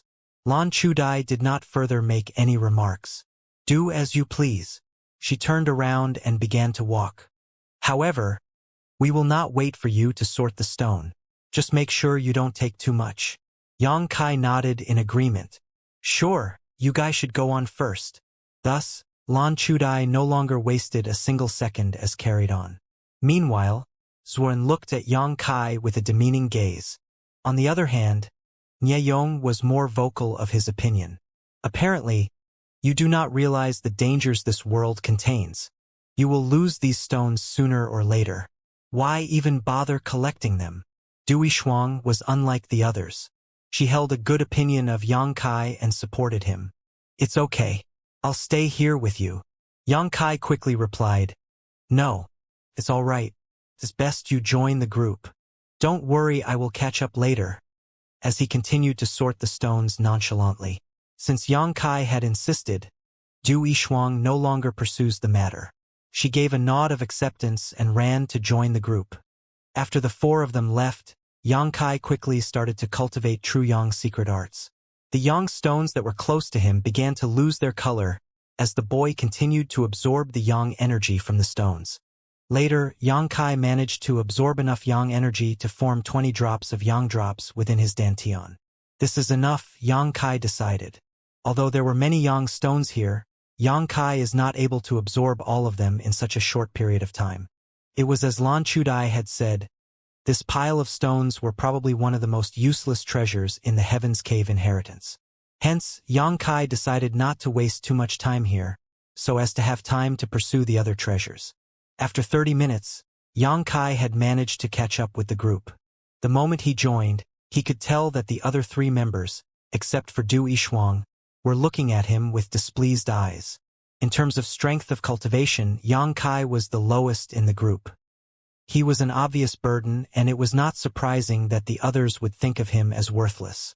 If they were not from the same school, it is estimated that Lan Chudai and Nyeyong would not allow Yang Kai to join them. This place is unexpectedly huge. It's best to rest up before we proceed anymore. Lan Chudi's delicate eyebrows wrinkled. Let's look around for a place to rest first, before deciding anything else. Everyone in the group nodded. After resting, it has already been 2 hours. Now, who should be chosen to lead the way? Lan Chudai asked as her gaze swept the 4 members. Since the dangers here is unknown, the person leading the way would definitely be the most likely person to stumble onto a trap. Therefore, it was best to alternate between members so as to reduce her own chance of getting caught in a trap. Since the first one to lead is from High Heaven Pavilion, the next person should be from either Bloody Battle Gang or Stormhouse. Nyeyong proposed, while looked as both Zuan and Du Yishuang. Zuan's brow wrinkled but did not speak. Du Yishuang said in soft voice, "Okay, I'll lead." Yang Kai sighed in his heart. Within this group, although it was a small team of 5, everyone had their own plans. This was except for Du Yishuang, who was kind at heart and did not scheme. In short, this group not united at all. If they were to encounter great danger, it could be expected that the group would disband to escape. After walking for an hour, the group found themselves in an open area, surrounded by numerous stone pillars. Finally, they were outside of the region they were in and were excited. Under the leadership of Du Yishuang, the group managed to rapidly get deeper into the area. After a while, the group entered another area. Instead of stone pillars, there were stone figures of lifelike humans. There were more than 100 different stone figures carved with different people with different height, wearing, and weapons. Seeing these conspicuous statues, the group became more cautious. Instead of simply exploring the area, Lan Chudai and Nye Yong probed the area first. When the two discovered that this area was safe, Du Yishuang then led the group deeper in. Although Yang Kai knew that it was safe, he had a bad feeling about this place. His heart palpitated even faster as the group went deeper into the area. While walking, the group members would look around. Naturally, most of their gaze would land on the statues around them, not being able to help but to highly appraise these statues to be lifelike. As Yang Kai looked around, he noticed that one of the statues had a faint dark red color on it. When he moved closer, he could smell a tinge of blood sent from the statue. Immediately, Yang Kai's instincts kicked in as he retreated hastily shouting, "Watch out!" Suddenly, the surrounding statues all simultaneously moved. Hastily, the four group members tried to retreat. Unfortunately, Du Yishuang, who was at the front, did not react with enough time as her window of opportunity to retreat closed. The two statues beside Du Yishuang raised their fist and quickly pounded onto her. Their strength was enough to crumble rocks. With a fist size of a cooking pot, even with Du Yishuang's cultivation level, she would still be seriously injured. When Du Yishuang realized the impending danger, she quickly released her Yuan Qi. Immediately, the peaceful and good-natured girl had a change in aura. Being able to release Yuan Qi was one of the symbols of being in the Qi transforming stage. In this boundary, the Yuan Qi in the body will be calm and steady. However, once a person releases their Yuan Qi, their whole body releases a powerful and oppressing aura. If one's control is not good, they might end up letting the power control them instead, becoming like a wild beast that act based on instinct and emotions. However, Du Yishuang showed amazing proficiency in controlling her strength, as not once did her face showed fear, panic, or anger. Instead, she remained calm and composed. She turns around, placing her palm to redirect the attack of one of the stone figures. Meanwhile, she also moved her body backwards to avoid the other stone figure's attack. However, she underestimated the speed of the second stone statue's attack as its palm was about to land on her slender shoulder. Du Yishuang panicked. She quickly took some of the yang stones in her bag and threw it towards the fist. The yang stone flew like meteors as it collides with the statue's fist, but under the fist's tremendous strength, hardly managed to slow it down. Fortunately, the small force managed to redirect the fist, such that it only managed to scratch Du Yishuang's clothing. Suddenly, Du Yishuang heard a voice behind her. "Move!" Her body became light as someone pulled on the collar of her clothing. In front of her, a palm stretched out and hit the first stone statue's fist. Once the first stone statue's fist was going to land a clear distance away, Yang Kai quickly jumped as he pulled Du Yishuang back. Hastily, the two took the opportunity to retreat. Bang! The sound of the first stone statue's fist finally landed on the ground. TAFE give retreating figures all had cold seat run down their spine. Suddenly, they hear the sound of galloping as the earth slightly trembled. When they looked back, they found that the hundreds of stone statues were managing to chase up to them. No one would expect that these stone statues were capable of moving at such high speeds. "Don't look back. Run around the stone pillars to lose them," Lan Chudai shouted. Everyone's thoughts seemed to alight as they started to shuttle between the stone pillars. After a while, they managed to escape from the stone statues. It was only those two stone statues that attacked Du Yishuang, whom was close enough to constantly keep up with Yang Kai and Du Yishuang. "Yang Kai, you bitch! Don't bring them to me!" Nye Yong runs away while he roared at Yang Kai. On the other hand, Yang Kai completely ignored Nye Yong as his complexion sank. Lan Chudai, who was hiding behind a stone pillar, peeked out to look at Yang Kai and Du Yishuang. There was no stone statues chasing after her, but she hesitated to get involved with Yang Kai and Du Yishuang. However, after a few seconds, she made the resolve and shouted, "Stop running! If it's only against these two stone statues, we can win." Once they heard her, the group members' heart trembled. Iriler, Yang Kai, and Du Yishuang managed to ward off their attack. This shows their low prowess in martial combat. Lan Chudi's expression becomes confident. "Zuan, you divert the one of them while the four of us will attack the other stone statue." Xuan's brow wrinkled but did not rebult. He turned around and smashed his fist against the gigantic fist of the stone statue. The stone statue, unexpectedly, has its fist chipped from Xuan's attack and staggered. Is truly weak in martial arts. Xuan's calms down as he realized that it was possible to defeat these stone statues. Yang Kai and Du Yishuang both ran 300 meters away before turning around. They had to make sure that there was sufficient space between the two stone statues. When Du Yishuang attacked with her martial skill, her whole plan produced a golden light. When her palm crashed onto the stone statue, it immediately staggers as some crack linings could be seen at the place of impact. Apparently, these stone statues do not experience pain. Even after it was hit, the stone statue continued to counterattack. Du Yishuang quickly retreated from the counterattack as Lan Chudai and Nie Yong joined to encircle the stone statue. Nie Yong, as though holding a grudge, stared bitterly at Yang Kai, blaming him for the stone statue chasing him earlier.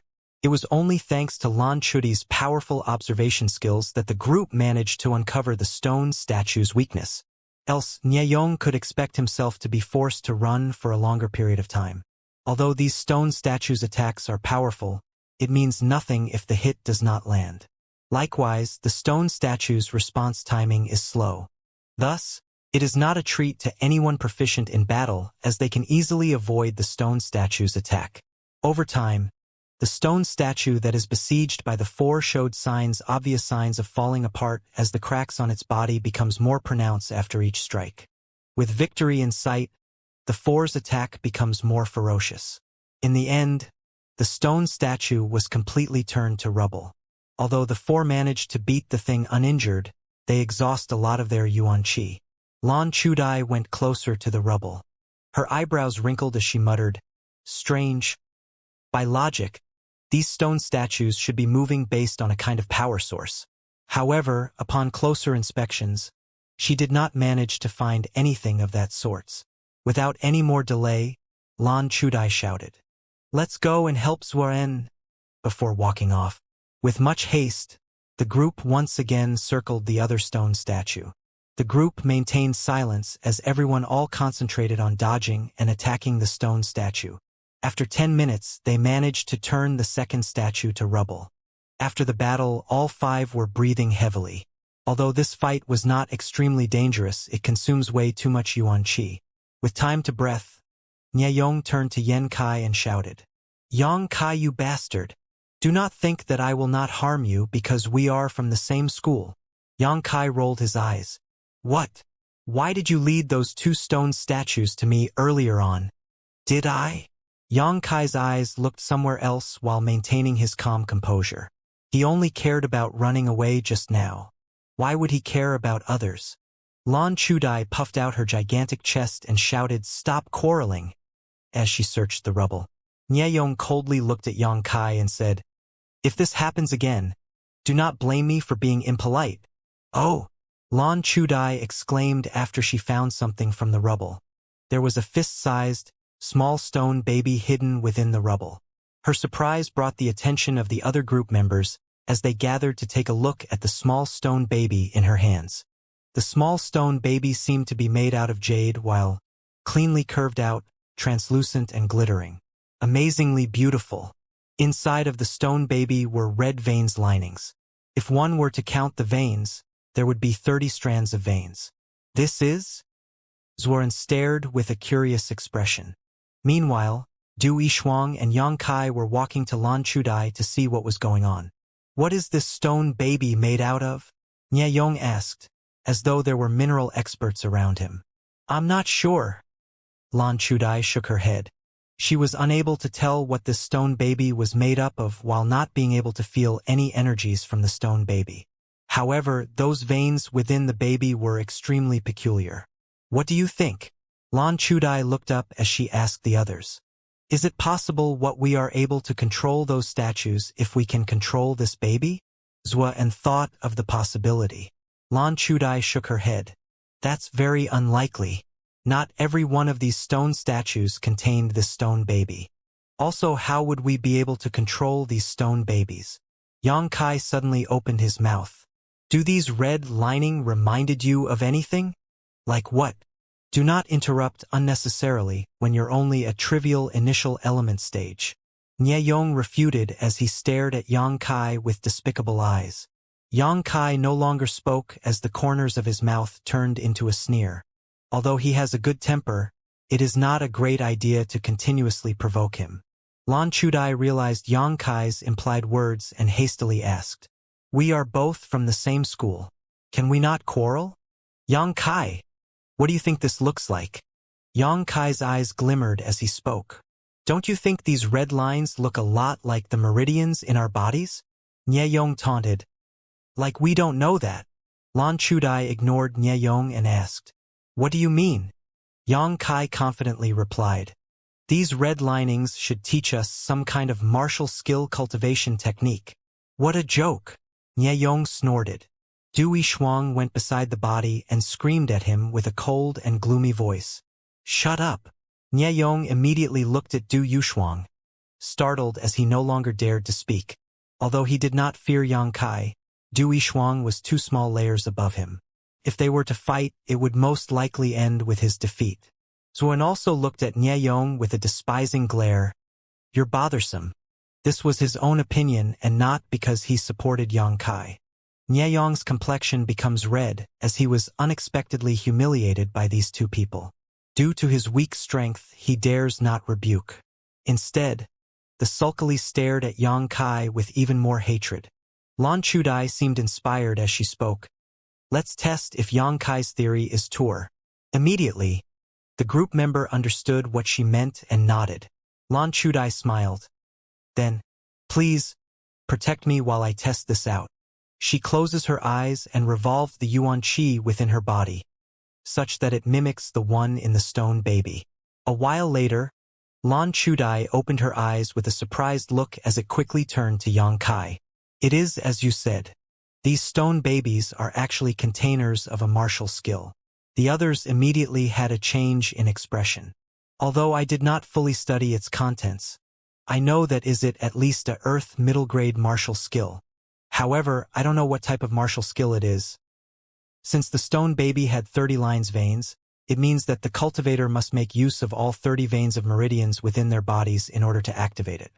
It was as Lan Chudai had said, Earth middle-grade martial skills would need 30 or more veins of meridians to activate. Hearing her words, not only were the 3 people feeling breathless, Yang Kai also felt a sense of great excitement. After that night at 9 in Mountain Valley, Yang Kai realized why he was unable to beat others easily. That was due to the fact that he lacked a martial skill to use. Without an attack martial skill, Yang Kai was only able to fight with the Yang drops. This made his battles inefficient. If he had a martial skill when he fought at the Nine Mountains, it would not be so taxing on him. It was unfortunate that martial skills require a lot of contribution points to receive from the school. 400 to 500 contribution points for a Earth low-grade martial skill. Unexpectedly, Yang Kai could receive a martial skill here. Moreover, there are more than 100 stone statues. That means he could at least receive 1 martial skill. It was not only Yang Kai but the others as well. Everyone knew the great value of a martial skill. Lan Chudai secretly rejoiced in her heart. If she had not decided to destroy both the stone statues, they would never have discovered this treasure trove. "What do you think?" Lan Chudai looks at everyone while the corners of her mouth wipe into a radiant smile. "Yeah," Zoran said in a hoarse voice, "since these stone babies contain martial skills. Naturally, we can't let this opportunity slide." Nieyong was dancing with joy within his heart. This place is truly a treasure trove. Only after entering for such a short time, we already discovered such a treasure. Yang Kai and Du Yishuang nods. "Good. Since everyone agrees, then we will be staying here for a while." Lan Chudai smiled. "I'll take the stone baby first. After we collected all the martial skills, we can redistribute later. Don't worry, I won't secretly pry for the martial skill inside of it." "Don't worry, Lan female apprentice. I believe you," Nieyong said, showing his loyalty to Lan Chudai. He turned his head to the others. Lan female apprentice is very well known for her trustworthiness in High Heaven Pavilion. She will surely not betray you. After Nieyong spoke, Zuan and Du Yishuang did not object. After all, they had no other methods of processing the martial skills. After the discussion of treasure distribution was settled, they discussed on the methods to subdue and destroy those stone statues. Naturally, everyone knew that these stone statues were fast and strong. They would have to be in a team to strike one of them down. Thus, they decided to ran around the stone pillars to draw one away from the crowd and gang up to destroy it. When fighting a stone statue, one person would draw out the attack with the others would take that opportunity to attack. This was the quickest and more efficient way to destroy the stone statue. However, there was an issue none of them brought up till the last minute. Who was the one that was going to be the bait to lure these things away from their group? This was by far the most dangerous role, as that person would have more than 100 stone statues chasing after him. If that person was not careful, he would easily lose his life. Everyone knew that this was a risky job as they mutually looked at each other. Finally, Nieyong looked at Yang Kai with despising eyes. Since you are not strong when it comes to attacking, shouldn't you be the one that lured these statues? If you select the route carefully, you wouldn't be taking any real risk. Also, a moment ago I saw that you were actually quite fast. So shouldn't you be the one that lured that? Yang Kai grinned. Okay. Filled with worry, Du Yishuang pulled Yang Kai's cloth closer to her. Yang Kai, she remembered moments ago, where she was in utter fear from the two stone statues' pursuit. After surviving the ordeal, she did not wish for Yang Kai to experience the same thing again. It's all right, Yang Kai smiled, trying to console her. Lan Chudai looked at Yang Kai, surprised. How can you be so confident? If we cannot determine how safe it will be, why don't we take turns to draw them out? It's fine. I have 80% assurance that I will survive. Yang Kai answered. Although it looked to be risky, the speed Yang Kai had shown was not his full speed. That night at 9 in Mountain Valley, Yang Kai managed to find out that true Yang Yuan Qi, although is not a genuine martial skill, it is capable of promoting his speed. Compared to fighting the stone statues, he rather acts as a lure for those stone statues. It was hard for Shi Yen do any real damage unless he used his Yang drops. However, such ability was best kept a secret as a trump card. Since you continue to insist, then we will try once. If something goes horribly wrong, we are going to switch around, Lan Chudai said in a persistent tone. The discussion continued as the group continued along the path, back to the area with all the stone statues. Upon reaching close to the area, Lan Chudai scouted around for a spot that was best used for ambush. Yang Kai, thank you. Du Yishuang expressed her gratitude to Yang Kai for coming to her rescue earlier. Yang Kai chuckled. Don't worry about it. Du Yishuang shook her head. No, I have to thank you. The group slowly arrived at the same place they were earlier. As they walked, they noticed that the stone statues were all back at their original positions. When Yang Kai looked around the same blood-stained place he was at previously, he found two corpses lying on the ground. Although he did not know which school these disciples were from, it was a pity for them to die here. Are you prepared? Lan Chudai asked anxiously. Yang Kai nodded. Once you are pursued by them, run over here. Nieyong and I will lure two stone statues away from the group. Meanwhile, little sister Du and Zuan will look for any opportunity to attack one of them and split the two up again. If one is defeated, go and help attack the other stone statue. Be aware that our utmost priority is safety. Yang Kai, do not go back to bait more here before we finish this one off. Only once we are ready to battle again, then you can go back to lure another one here. With Lan Chudi's clear explanation, they all understood and nodded. Okay, Yang Kai, you can go now. Do be careful. Lan Chudai looked at Yang Kai, doing an encouraging pose. Yang Kai placed his Yang stone back on the floor and walked towards the crowd of stone statues. The group gazed at him intensely, under the enticement of martial skills. Even Nieyong was worried that Yang Kai would fail and die, leading to him being the next bait for the team to use. After all, it was by his logic that Yang Kai was proposed to do this in the first place. Don't be useless, Nieyong said in a soft voice.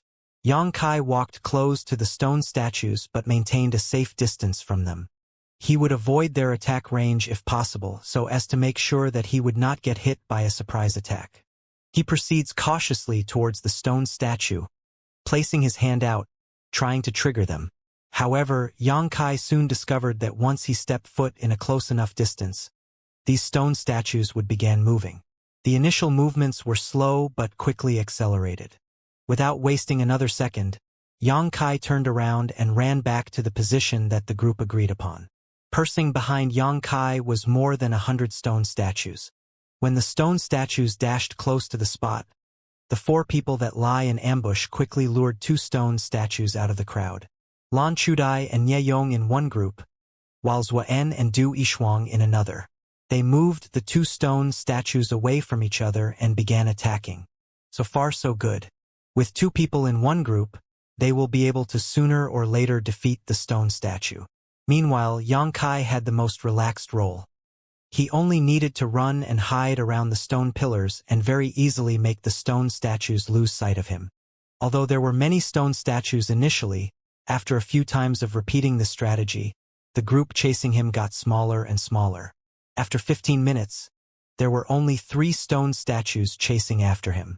Yang Kai looked around and decided not to make them lose sight of him. Instead of following the plan and losing them entirely, he led the 3 back to the ambush spot. After all, after such a long time, the fight there should have ended and they should have gotten enough rest. As Yang Kai expected, as he was running towards the ambush spot, he saw all 4 of them sitting in meditation, waiting for him to return. While they were waiting, the earth suddenly tremored as the 3 statues ran towards them.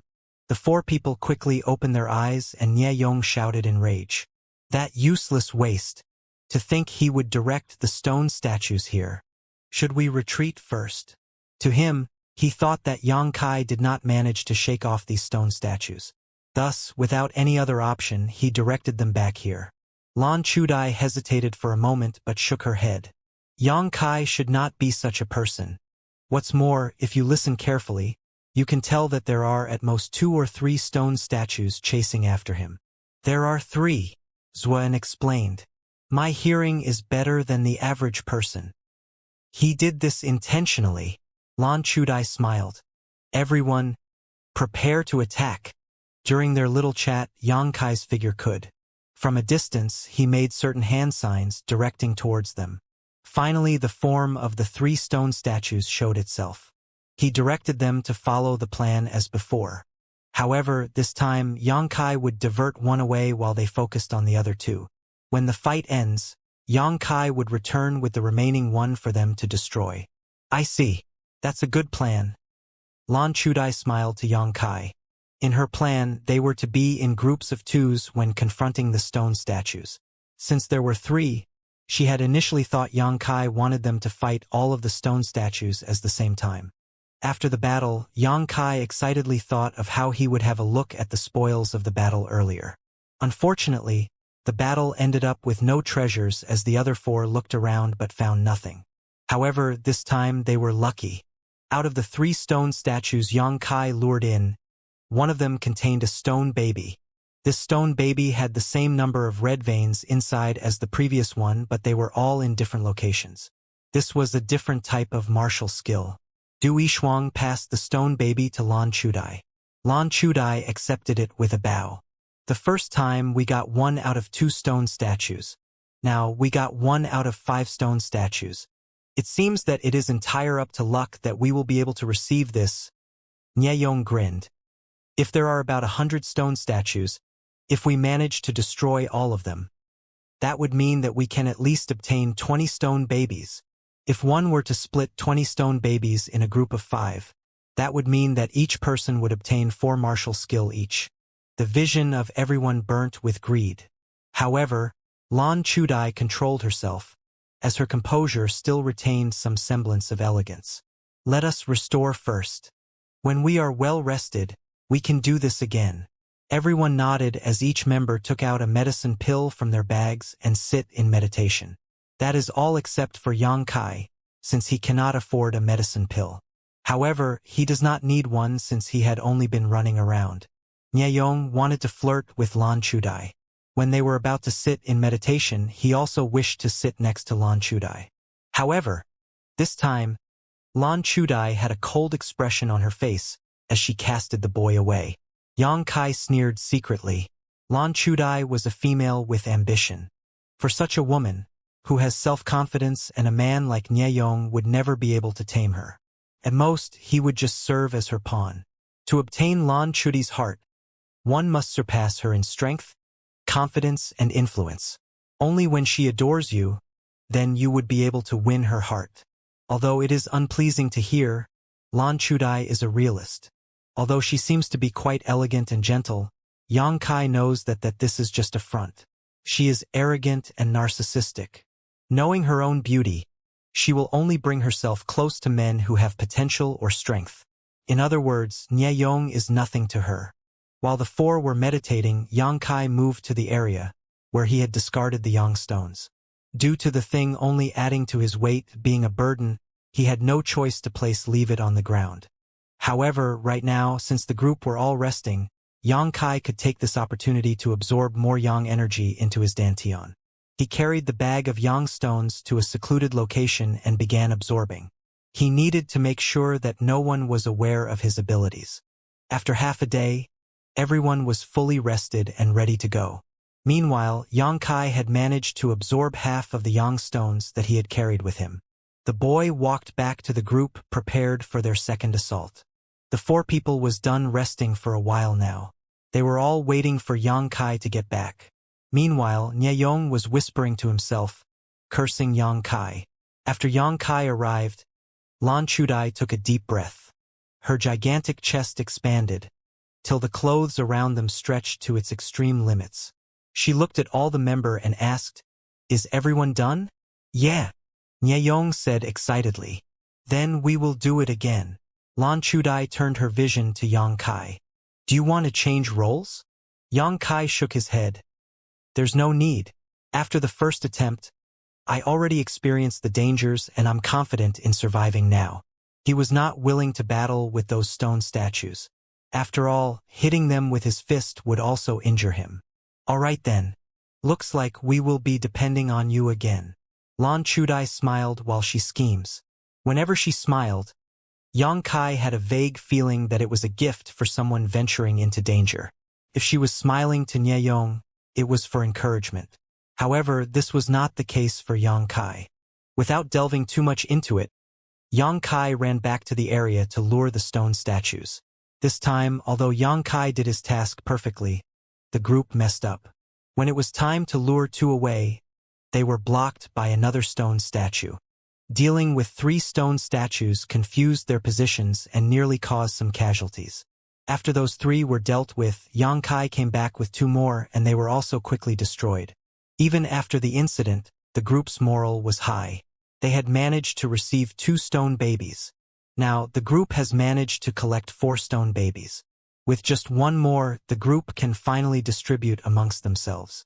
Yang Kai was filled with excitement. After all, the thing he most lacks in combat was finally going to land in his hands. Naturally, he wished for them to be already able to divide the martial skill technique. Over the next few days, the group repeated the same process.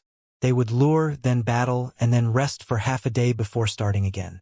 Unfortunately, after destroying their 30th stone statue, they were unable to receive any stone babies. Each time they looked forward to searching the rubble remains, they were all excited, to only end up with a disappointed expression. What's worse, each time Yang Kai lured them, it became increasingly harder to isolate 2 from the group. Likewise, the stone statue's strength also strangely increased. There was one time where Lan Chudai and the rest tried to isolate 2 of the stone statues, to only be chased by numerous stone statues. They ended up being only capable of fleeing before regrouping again. As they continued their attempts, the situation gets harder. The whole thing quickly becomes increasingly dangerous. However, the 5th stone baby did not appear. Finally, the group had a discussion. If we continue on like this, we would definitely have some kind of incident. Nieyong spoke with worry in his voice. Zuoren spoke in a low voice. Now, we only have 4 sets of martial skill but 5 people. If we don't continue, How do we divide? Everyone was silent. Nobody would be willing to let go of a martial skill. After all, they had worked so hard for these past few days just thinking about obtaining one martial skill themselves. Nieyong thought of an idea and smiled at Yang Kai lightly. Lan female apprentice had said it before. We will allocate the treasures based on contributions. Since Yang fellow apprentice is the weakest out of us four, then, shouldn't you resign your rights to the martial skill techniques? Yang Kai sneers at Nieyong. Nieyong continued. Naturally, Yang fellow apprentice also worked hard, and we must compensate you with some money? Zuan's brow wrinkled but did not speak. After all, he also supports this proposition. Naturally, Du Yishuang supported Yang Kai. How is that fair? Like any of us have enough money to compensate for a martial skill technique. Yang Kai continued to sneer. Although he was looking at Nieyong, at the corner of his eyes, he was secretly looking at Lan Chudai, waiting for her response. Lan Chudi's decision will decide Yang Kai's following actions from this point on. As expected, Lan Chudai kept silent, causing Yang Kai to sneer even more. After a moment of silence, Lan Chudai said, "We will try one more time to see if we can obtain another one of those stone babies. It is not good that one of us is left with nothing. But I will guarantee that as we cannot obtain another stone baby, I will go back to school and do everything in my might to compensate." Her words seemed to be addressing toward the group, but Yang Kai knew that it was meant for herself. This is our last chance. Young fellow apprentice, note that our intentions are good. Lan Chudai stood up as she looked towards Yang Kai. Young fellow apprentice, you must be exhausted. Yang Kai did not look back at her and nodded, setting out to walk towards the stone statues. Realizing his desolateness, Lan Chudi's pupils flashes through a light apology but quickly vanishes. After repeatedly doing the same thing, Yang Kai was already familiar with the task and could carry it out with ease. However, this time he had other plans. As usual, he lured all the hundreds of stone statues back to the ambush point. Lan Chudai and the others would then take the opportunity to lure two out of the group, but this time, it was different. Lan Chudi's complexion changed. Nieyong, lure two of them out. Why me? Nieyong shouted, startled. Du Yishuang coldly ridiculed. Did you not say that baiting them was an easy task? Since Yang Kai could lure 100, what are two stone statues? Who said that it was easy? Nieyong cursed. However, he did not have the means to oppose the will of these two females. Without a choice, he went out to attack two stone statues and lured them out of the group. Once they were lured out, he ran back hastily. Although they had planned on luring out only two, Nieyong accidentally lured out 3. This made matters difficult, but after experiencing combat for a while, they would now be able to beat 3 stone statues. While the 4 people were fighting, Yang Kai routed back, close to the combat zone. He climbed on top of a stone pillar to look behind him to find that there were still some stone statues chasing after him. So far so good. Yang Kai exclaimed in his heart as half of his plan was already made successful. Yang Kai had the idea of luring all the stone statues back to trap Lan Chudai and others while they were fighting. However, Yang Kai changed his plans as he did not wish to be too evil. With 3 stone statues, it would take the group a longer time to defeat them. That was good enough already. All Yang Kai needed was to delay them, else the group may figure out his plans. Either ways, Yang Kai would not do this if he could trust the others. Since Lan Chudai is too realistic and cares for herself, more than the group's well-being, Yang Kai could not place faith in her to make matters fair for himself. If they did not obtain a stone baby, Yang Kai would definitely not get anything in return. She would definitely lead the group out of this area and give the excuse, "We tried." Hence, he only had himself to depend on. For the past few days, Yang Kai had been wondering, why are these stone statues chasing after them? Perhaps, deeper within the area, they were protecting something. This thing should be more valuable than any kind of martial skill that the stone statues contain. This may only be a guess, but it is worth it to try. Yang Kai directed the horde chasing after him, further from the center. After having a distance away from the area, he revolves his true Yang Yuan Qi within his body and produced flames at the bottom of his foot. Hastily, he ran back to the area where the stone statues rest. This time, his speed was incomparable to his normal running speed. Unfortunately, these methods of usage of true Yang Yuan Qi cannot be considered to be a martial skill. They can only be considered as a skill. However, there was a downside to using true Yang Yuan Qi. It was too consuming. In just a short 7 minutes, Yang Kai's meridians dried up. Fortunately, using one Yang drop manages to completely restore his meridians.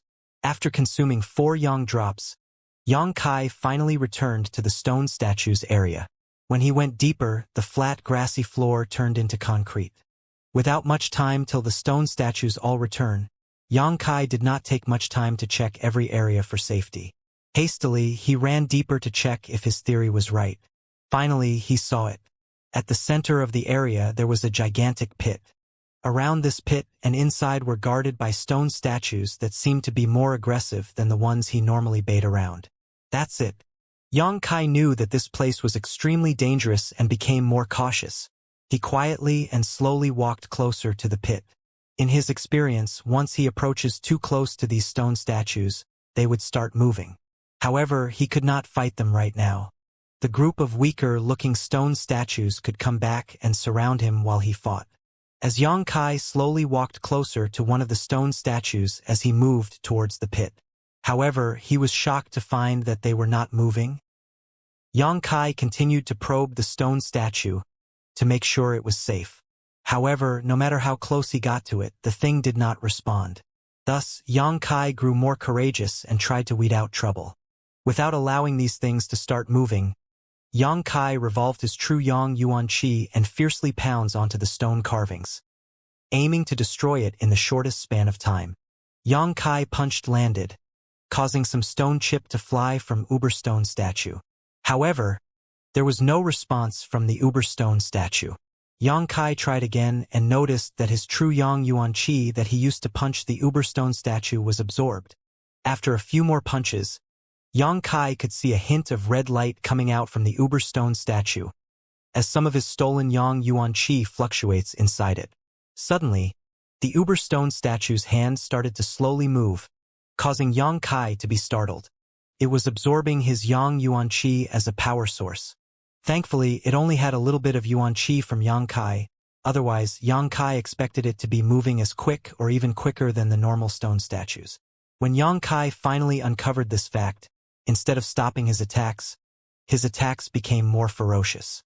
Let's see if I will destroy you before you get the chance to move. Yang Kai's eyes glimmered with stubbornness. Even with his fist covered with blood, Yang Kai was relentless. As the Yuan Qi the Uberstone statue absorbed becomes more and more, its movements also became faster. It managed to lift its hand up, stone eyes locked onto Yang Kai, preparing to strike down. However, the Uberstone statue's chest was full of cracks, due to Yang Kai's relentless attacks. The Uberstone statue's hand slammed down as quick as it could, but Yang Kai managed to dodge the attack without a problem. Once the stone palm landed on the ground, a dust cloud formed as the strong wind currents produced by the collision made Yang Kai's hair and clothing rustle. Rumble, quickly. Yang Kai's two fists were coated in flames as the speed and power of his movements heightened. Bang! Yang Kai's fist collided into the Uberstone statue's chest, causing the deep cracks to finally break down into bits of rubble.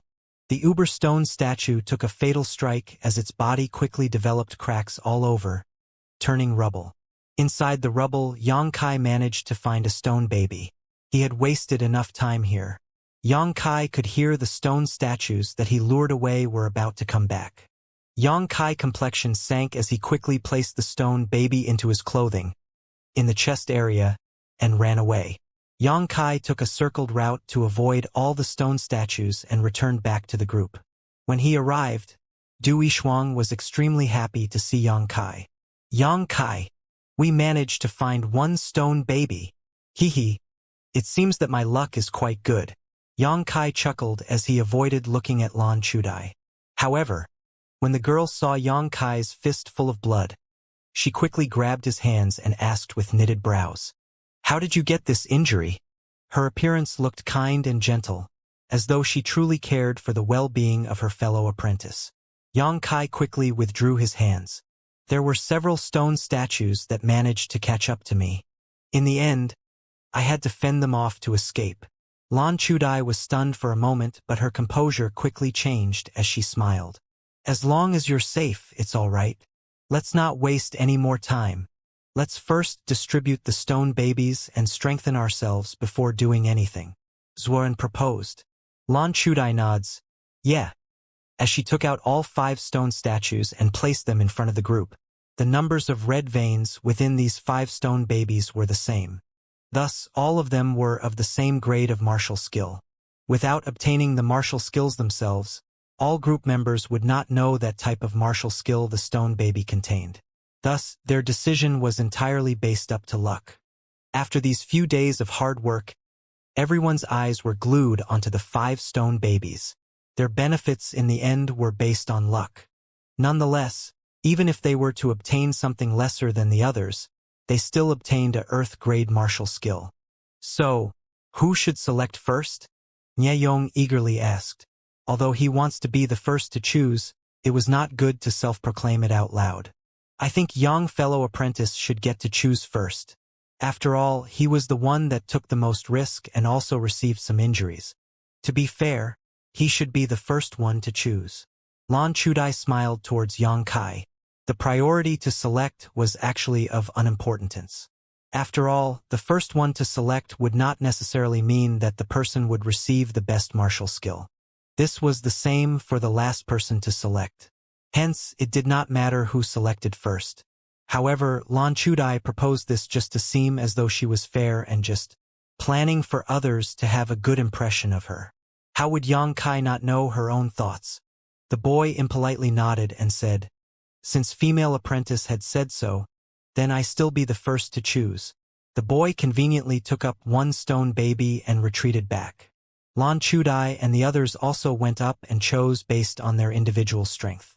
Since we have all chosen our martial skill, we will each find a place to cultivate the martial skill first. After 1 day's time, we will gather here again. Lan Chudai told everyone. Everyone nods and was about to leave to their respective places. Dui Shuang, who was a little worried for Yang Kai, tapped on his shoulder and said, "Yang Kai, let me help Zero to wrap up those wounds." Yang Kai did not decline. "Thank you." Lan Chudai departs after hearing the two's conversation. Her delicate eyebrows slightly wrinkled as she walked off. Since Du Yishuang needed to bandage up Yang Kai's wounds, there was only Du Yishuang and Yang Kai left at the meeting location. "I'll wait a while for you to check the stone baby for the martial skills. If you don't find it useful, I don't mind exchanging mine with yours.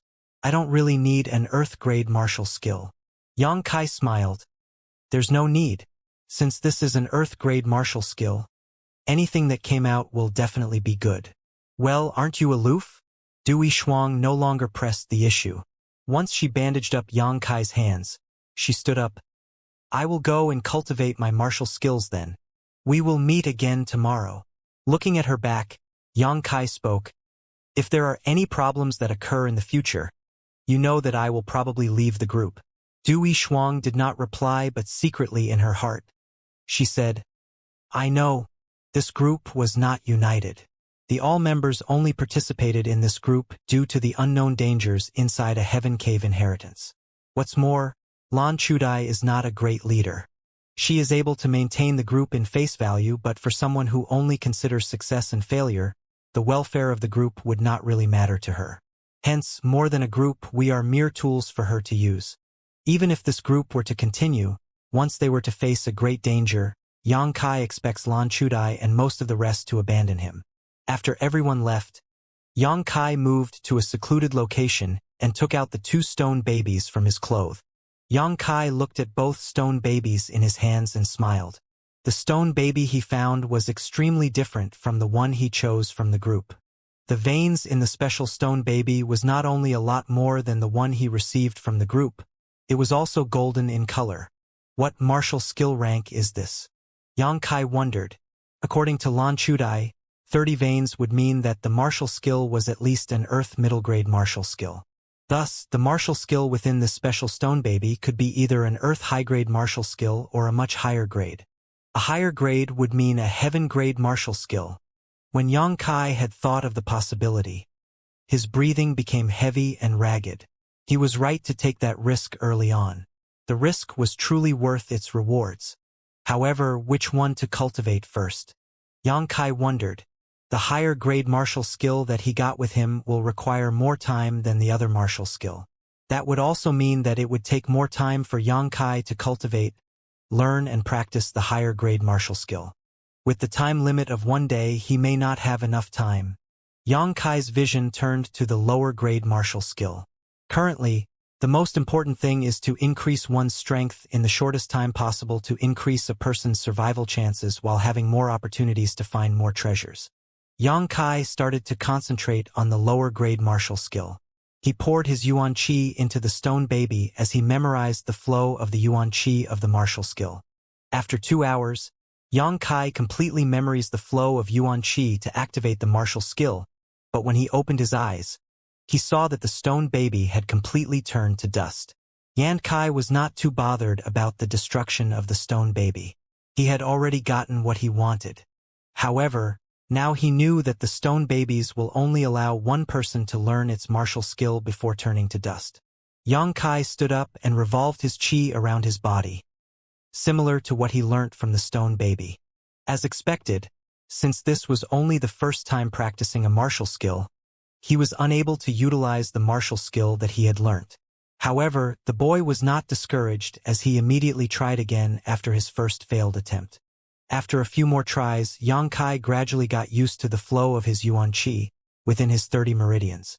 He could feel his fist gradually becoming more powerful. Finally, Yang Kai felt confident and focused all his might on an attack with this martial skill. He clenched his fist and it vibrated vigorously. Yang Kai continued to focus, trying to reach the most powerful state the fist can be. Suddenly, he slams his fist onto the ground. Bang! A sound of a huge explosion occurred as the ground seemed to experience a miniature explosion. Yang Kai's vision shivers as he could not believe the power of this martial skill. What kind of martial skill is this? Isn't this too powerful? This was the first martial skill that Yang Kai had optioned. So far, throughout all his battles, he had relied on the Yang drops within his dantian. However, such a method of battle was inefficient as it quickly depletes his Yang drop deposit. Likewise, this method was incomparable to the effectiveness in battle of a martial skill, which relied on Yuan Qi instead of Yang Yuan Qi. Although the martial skill was shown to be extremely powerful already, Yang Kai knew that this martial skill could be much stronger and more practical in the future. Naturally, after he had more practice with it, the first major thing he needed to improve on was the speed of the attack. It was not practical for Yang Kai to stand there and condense his energy to his fist. However, this all takes time and experience to improve. There was no use rushing. Yang Kai took a deep breath as he thought about the scene earlier and was choked with emotions. Yang Kai looked at the dust on the ground and sighed. The stone statue did not provide him a name for this amazing martial skill. Hence, Yang Kai knitted his brows to think of one. Burning Sun's blast sounds nice. When the 30 meridians Yuan Qi gather and release in an explosive fashion, anyone who was hit by this strike will definitely suffer some serious injuries. However, Yang Kai estimated that he could only perform this move 3 times before his whole Yuan Qi is depleted. Previously, Yang Kai would not dare show his skills to others when threatened. However, now, with so much spare Yang drop within him, he was no longer worried. If he was against a group, he had enough Yuan Qi to deal with all of them. With the use of Yang drops, Yang Kai could use Burning Sun's blast consecutively, without stop. Thus, it was extremely beneficial for him to have this. It was truly fortunate that Yang Kai had gotten Burning Sun's blast. If he had gotten a martial skill technique that was based on swords, it would be utterly useless to him. With all those effort wasted, it would be no surprise if he became depressed. Yang Kai focused on continuing his training to quickly increase his mastery over Burning Sun's blast. The boy spent the rest of the day arduously practicing to strengthen his battle capabilities. After 1 day, Yang Kai managed to practice Burning Sun's blast, till he reaches a small level of mastery. However, he needed to stop and gather back to the meeting spot. When he went back, he could see the satisfactory look on everyone's faces, all except for Nye Yong. It seems that nearly everyone's harvest this time is not small. Only Nie Yong was cursing with discontent. According to him, the martial skill that he had obtained was a whip law martial skill. A martial skill that was utterly useless to him. Du Yishuang looked and smiled towards Yang Kai. That evil boy has gotten retribution for all his evil doings. He only has himself to blame. Yang Kai smiled and nodded. With a few comforting words from Lan Chudai, Nie Yong's depression was greatly elevated. The 5 members then started to walk again. However, while they were walking, Lan Chudai noticed that Yang Kai no longer carried a big bag with him. What happened to the Yang stones that you've picked up? Yang Kai nonchalantly replied. I've discarded them. Nie Yong saw Yang Kai's aloof expression and felt sour. Nie Yong snorted. It's too late to regret later. Yang Kai did not bother responding to Nie Yong. After all the Yang stone's energy had already been absorbed by him. Since this place did not have a sun nor moon, stars nor clouds, Yang Kai was unable to tell how much time has passed. However, he could estimate that they had spent 2 days walking to exit the stone pillar area. Along the way, the group had ran into the corpses of disciples from the 3 schools. Although the group did not know what these dead disciples encountered during their exploration here, these corpses became a strong reminder to stay alert and vigilant. When the group entered a jungle area, they breathed out a sigh of relief. The number of corpses and possible hidden dangers of the previous area gave the group a sense of constant danger. Seeing this new location and made them feel a short-lived sense of safety. Furthermore, in a jungle, the existence of spirit herbs is definitely not going to be a few. The team quickly regained their vigilance as they walked through the jungle. After walking for a while, the path leader, Xuan's brows wrinkled as he concentrated on the floor. There were numerous footsteps. After a short moment, Xuan exclaimed, there were definitely a group of people that passed by recently. What's more, this group is big. Nie Yong happily sounded off. Then there should be guys from our schools. Xuan's brow wrinkled. Let's not decide so haphazardly. We can't be sure that only disciples from the 3 schools are inside the Heaven's Cave inheritance. After hearing Xuan's words, the group became terrified. What kind of figure could possibly live here when the place has been sealed for more than 1,000 years? Xuan quickly tried to calm everyone down. I did not really think of what I just said. These footprints should belong to people from our schools. Oh, then let's chase up to them. If we meet that Su female apprentice or Xia fellow apprentice, they can protect us. Lan Chudi's brow wrinkled as she nods in agreement. In this group, everyone's cultivation level is not exactly the highest out of all the disciples in their respective schools. Although she has to give up her leader role, it was much safer if she were to follow the stronger disciples from High Heaven Pavilion. Then let's go. As the group followed the trail, they saw more and more footprint on the ground. After half a day, the group saw a small lake. Around the lake were numerous footprints that covered the place. Apparently, this had become a rest spot for many disciples. With so many disciples being willing to rest here and without corpses, this place must be a safe spot. After a short discussion within the group, they decide to rest up first before proceeding with anything else. All 5 dispersed around and sat in mediation to rest. After a while, Lan Chudai stood up from her meditation and sat beside Du Yishuang. She whispered to the frail-looking girl in a soft voice. Initially, Du Yishuang shook her head slowly, but after contemplating for a while more she clenched her teeth and nodded while blushing. Afterwards, Lan Chudai arrives in front of Yang Kai and pat on his shoulder. What's the matter? Yang Kai asked as he looks at Lan Chudai. Come with me, Lan Chudai said, while checking up on Nie Yong and Xuan secretly. Yang Kai's brows wrinkled.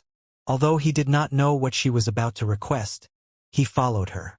After walking for a while, Yang Kai saw Du Yishuang sitting down on a rock, waiting. What's the matter? Yang Kai was unaware of what they were planning and asked. Lan Chudai blushes with a smile. Little sister Du and I want to take a bath here.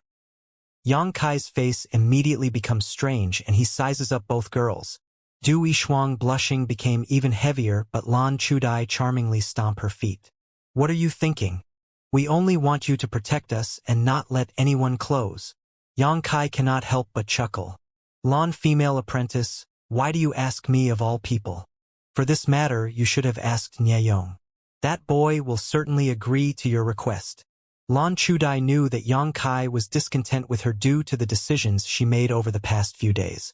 However, she could not help but get angry. Of course it's because I trust you more than him. Lan female apprentice, you trust me? Yang Kai smiled. If you shower, I will definitely peep. Lan Chudai smiled back at Yang Kai. If you did so, I don't mind. However, what would little sister do say? Yang Kai coughed. He was unable to decline her. Let alone, for Du Yishuang to bathe, he was indeed the best choice. All right then. Just bath quickly. Yang Kai nodded. Seeing him comply, Lan Chudai smiled. Thanks. Please stay here while we bathe. Du Yishuang pulled on Yang Kai's arm and urged the boy. You absolutely cannot peek. Yeah. Don't worry. Yang Kai answered while looking at the lake. There was a small water body nearby, which has a giant stone by the side that acts as a natural wall. So long as the two girls hid behind the stone, it would be hard for anyone to peek at them. Splash, those two girls entered the water body as Yang Kai went to the place that could see them. Naturally, as they entered, both girls secretly checked if Yang Kai turned his head around to peek. Of course, Yang Kai did not pay attention to them. He sat down and meditated. As long as someone wants to peek, he would need to pass Shiyan's position. Although Yang Kai does not like Lan Chudai, they currently do not have any enmity. Moreover, they are currently in the same group and those choices that would lead to disadvantaging him did not end up doing so. Yang Kai also wants to quickly leave this group and join us with Sumu. Thus, he does not want any further trouble with Lan Chudai. While meditating, Yang Kai could hear a faint sound of footsteps coming closer. When Yang Kai opened his eyes and looked around, he saw Nye Yong creeping up softly. He was breathing heavily as he slowly slid his head to peek behind the huge rock. Noticing Yang Kai's gaze, Nye Yong turned his head and returned a despising smile, threatening him. You have seen nothing. If you dare say anything, I will personally make sure that you will no longer be able to walk. Yang Kai rolled his eyes and scoffed. Nye Yong actually thought that he was afraid. Without wasting much time, Yang Kai quickly ran forward. The laughter of the two girls and the splashing of the water acted like demons whispering to Nye Yong's ear. As he thought about Lan Chudi's smooth skin and plentiful breast, his heart boiled, making it impossible for him to resist the temptation. The boy then quickly walked, following the sound to see this huge rock blocking his view of paradise. Yang Kai sneers as he breathed in as much air as possible and shouted, Nye fellow apprentice. What are you doing over there? Abruptly, the sound of water splashing and laughter from the two girls paused. With their silence and the blaring sounds of moving water, anyone could tell that the two girls were scuttling to get their clothing. Nye Yong quickly reacted. The boy got startled and jumped. He hastily ran off, only leaving Yang Kai with a gaze filled with hatred.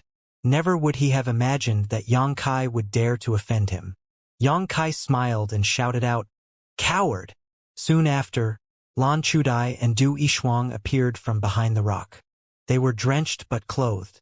Du Yishuang was blushing while her eyes avoided his. Meanwhile, Lan Chudai looked at Yang Kai indifferently and muttered, Thank you. Don't worry about it. Yang Kai replied. When the three were on their way to return back to the group, they could feel a large, sudden fluctuation of yuan qi. They looked up, in the direction of the fluctuation and saw rays of light piercing through. Above them, they could hear echoes of people shouting, Kill!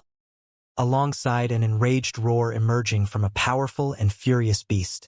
The three's faces paled as they started to realize what the source of the roar was. There are monster beasts here? What's more, it sounded like there were hordes of people battling this one monster beast. Nye Yong and Zuan ran out from the bushes and joined the three. Their complexion was no better than Lan Chudai and Du Yishuang's. Du Yishuang stared at Nye Yong with disgust. Meanwhile, Lan Chudai kept calm and asked Zuan, What can you recognize from the sounds? Zuan's voice sank as he spoke. There are more than 100 people there. What's more, from the power of its roar, The monster beast they are fighting is horrifically in the 6th realm. Everyone froze as their skin turned a shade paler. A 6th realm monster beast was equivalent to a cultivator in the immortal Ascension boundary. Those that entered the Heaven's Cave inheritance were disciples that were at most in true element boundary. How could they possibly face this monster beast?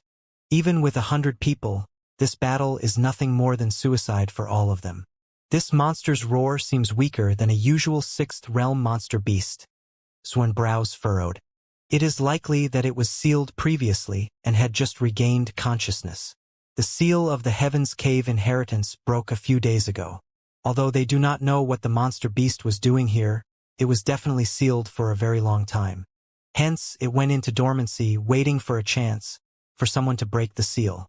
Being dormant for such a long time would certainly weaken it, rendering it unable to display its full strength. Everyone felt a little bit relieved since the theory made sense. Otherwise, why would just over 100 disciples be willing to battle this monster beast? Suddenly, Xuan's brows jumped. The monster beast is hurt. An odd change in its grumbling bellows could be heard.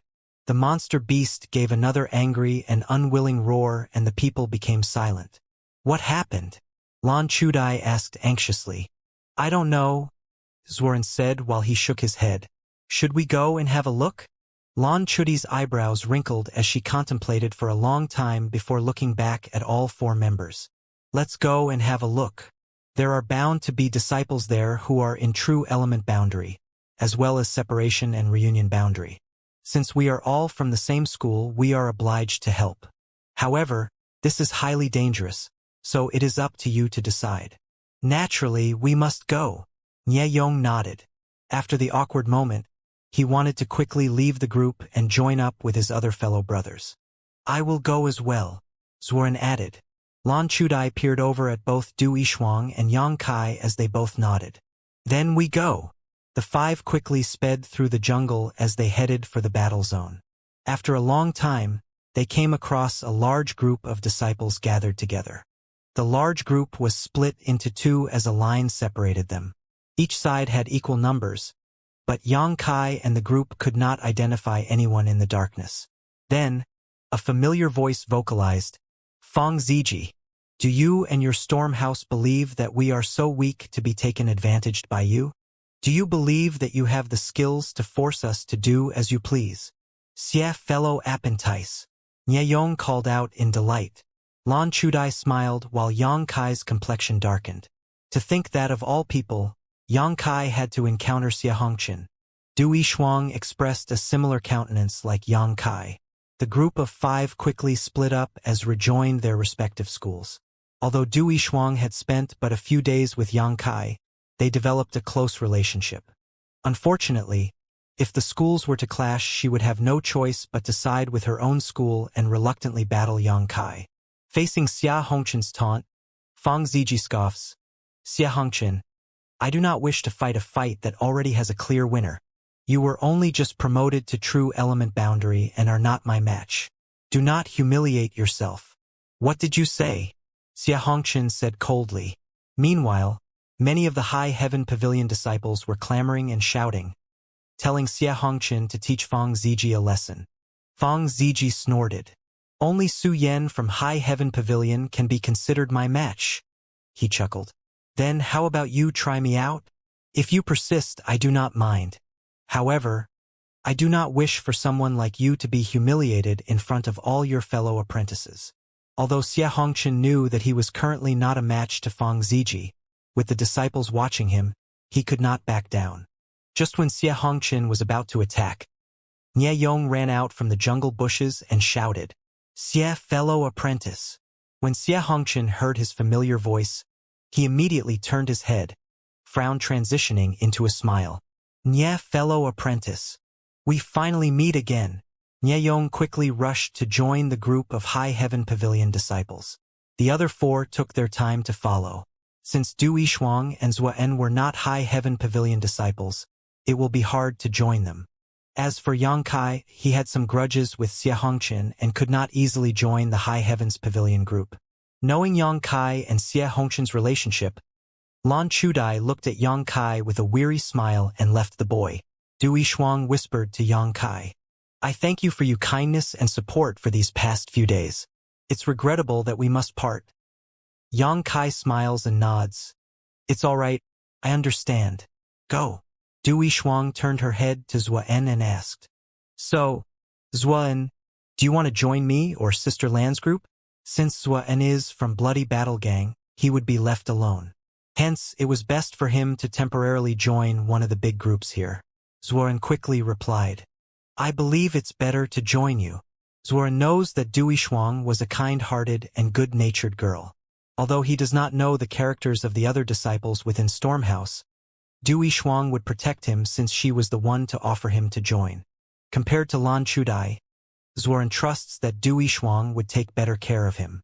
At the very least, Dui Shuang would not scheme against him. Dui Shuang nodded and brought Zuan to the Stormhouse group. Lan Chudai opened her mouth and said, Let's go. Yang Kai took a little while, his eyes scanning to see if Su Mu, Su Yen or Xianing Chong were within the High Heaven Pavilion disciples here. Seeing that none of them was present, Yang Kai knew that he was bound to be ridiculed and bullied in rejoining his group with Xianxia leading. You go. Lan Chudai knew Yang Kai's worries and quickly told him, Fellow apprentice, it's best to just endure. It's better to be in a group in this unknown place filled with danger.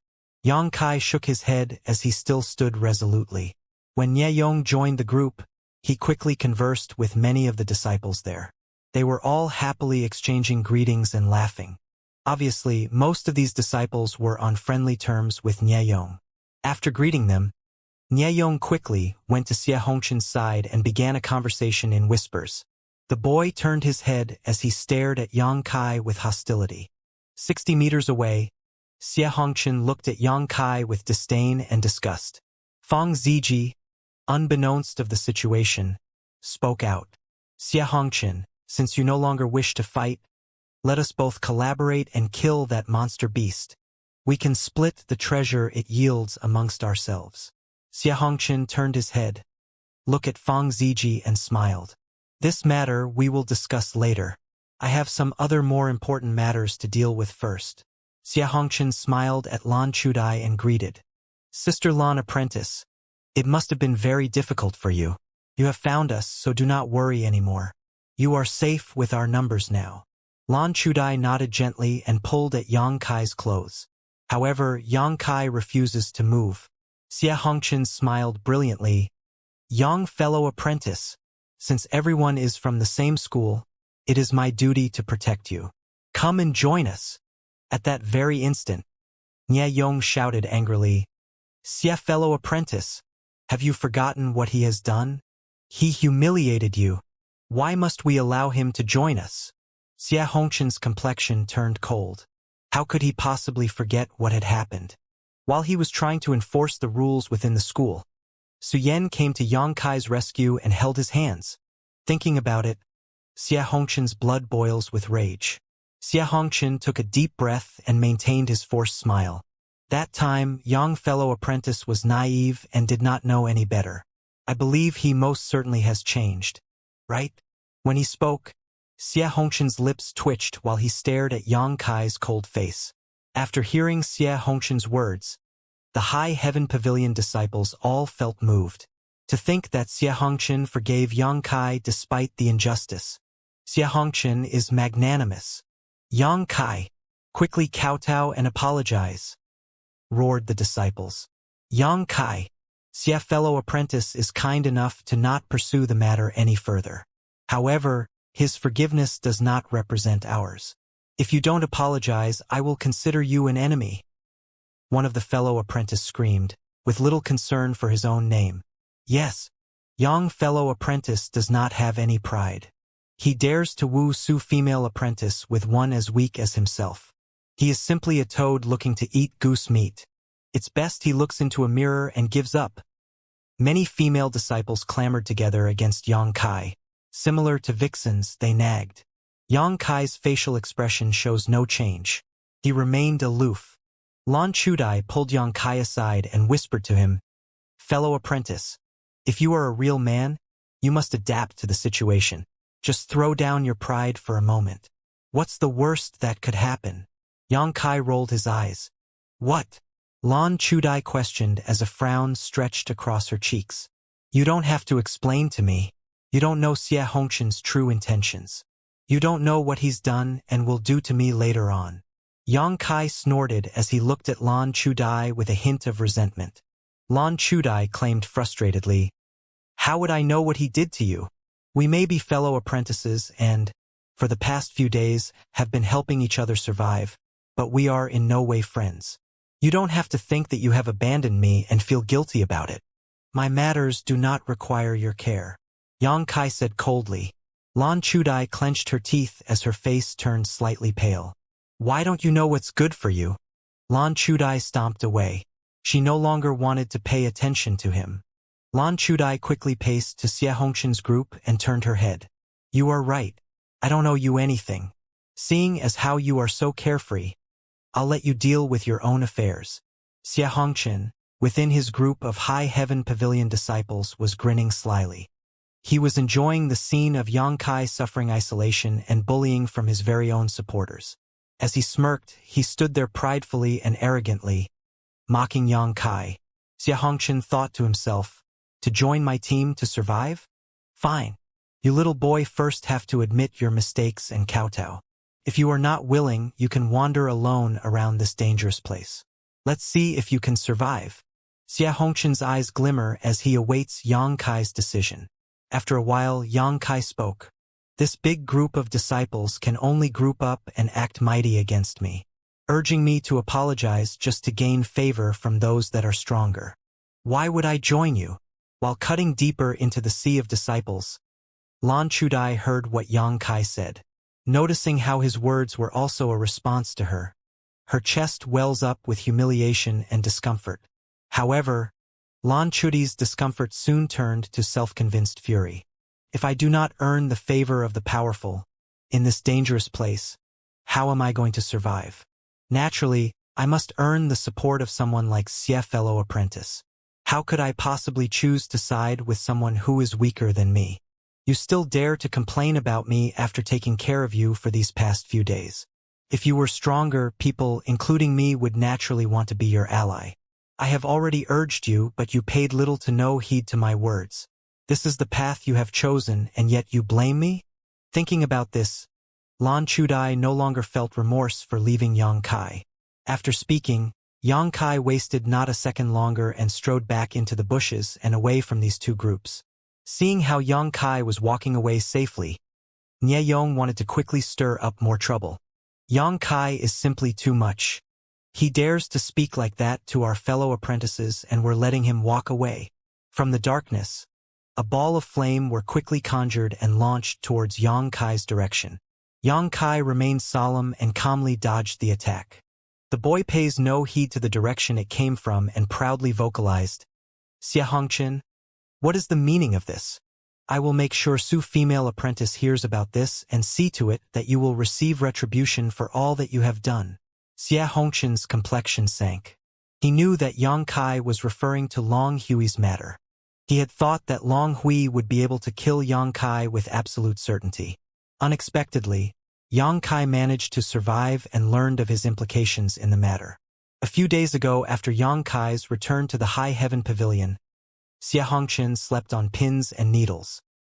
His fear was not of Yang Kai, but of retribution from Meng Wuya after seeing them return to the school in each other's company. However, since Meng Wuya did not act against Xie Hongqian, he thought that he was safe, that both Yang Kai and Meng Wuya had no knowledge his involvement in the matter. In hearing Yang Kai's words, he knew that the said matter would be exposed sooner or later. Rapidly, his murderous intentions transformed to reality as he signaled to Nie Yong hastily. Nie Yong grinned with delight. Because of Yang Kai's exposure of his plans to peep at Lan Chudai and Yishuang earlier, he hated Yang Kai. To earn the consent of Xie Hongqian to go after Yang Kai was a delightful discovery. Nie Yong shouted angrily, Yang Kai, your bold impudence against Xie fellow apprentice requires more than punishment. I will teach you a lesson personally. He raised his arm and started inciting. Which fellow apprentice wants to join me in disciplining this arrogant boy? Immediately, A group of disciples rushed to Nieyong's side and started chasing after Yang Kai. Lan Chudai half raised her hand, wanting to speak out. She could find not a single word leaving her throat as she helplessly observed the group pursue Yang Kai with the intention to draw blood. Du Yishuang reacted without delay to try and aid Yang Kai, but was intercepted and impeded by Fang Ziji. "Fang, fellow apprentice, let me go. I need to help him. He saved my life not too long ago," Du Yishuang urged. "This is not a matter for you to interfere in." "But..."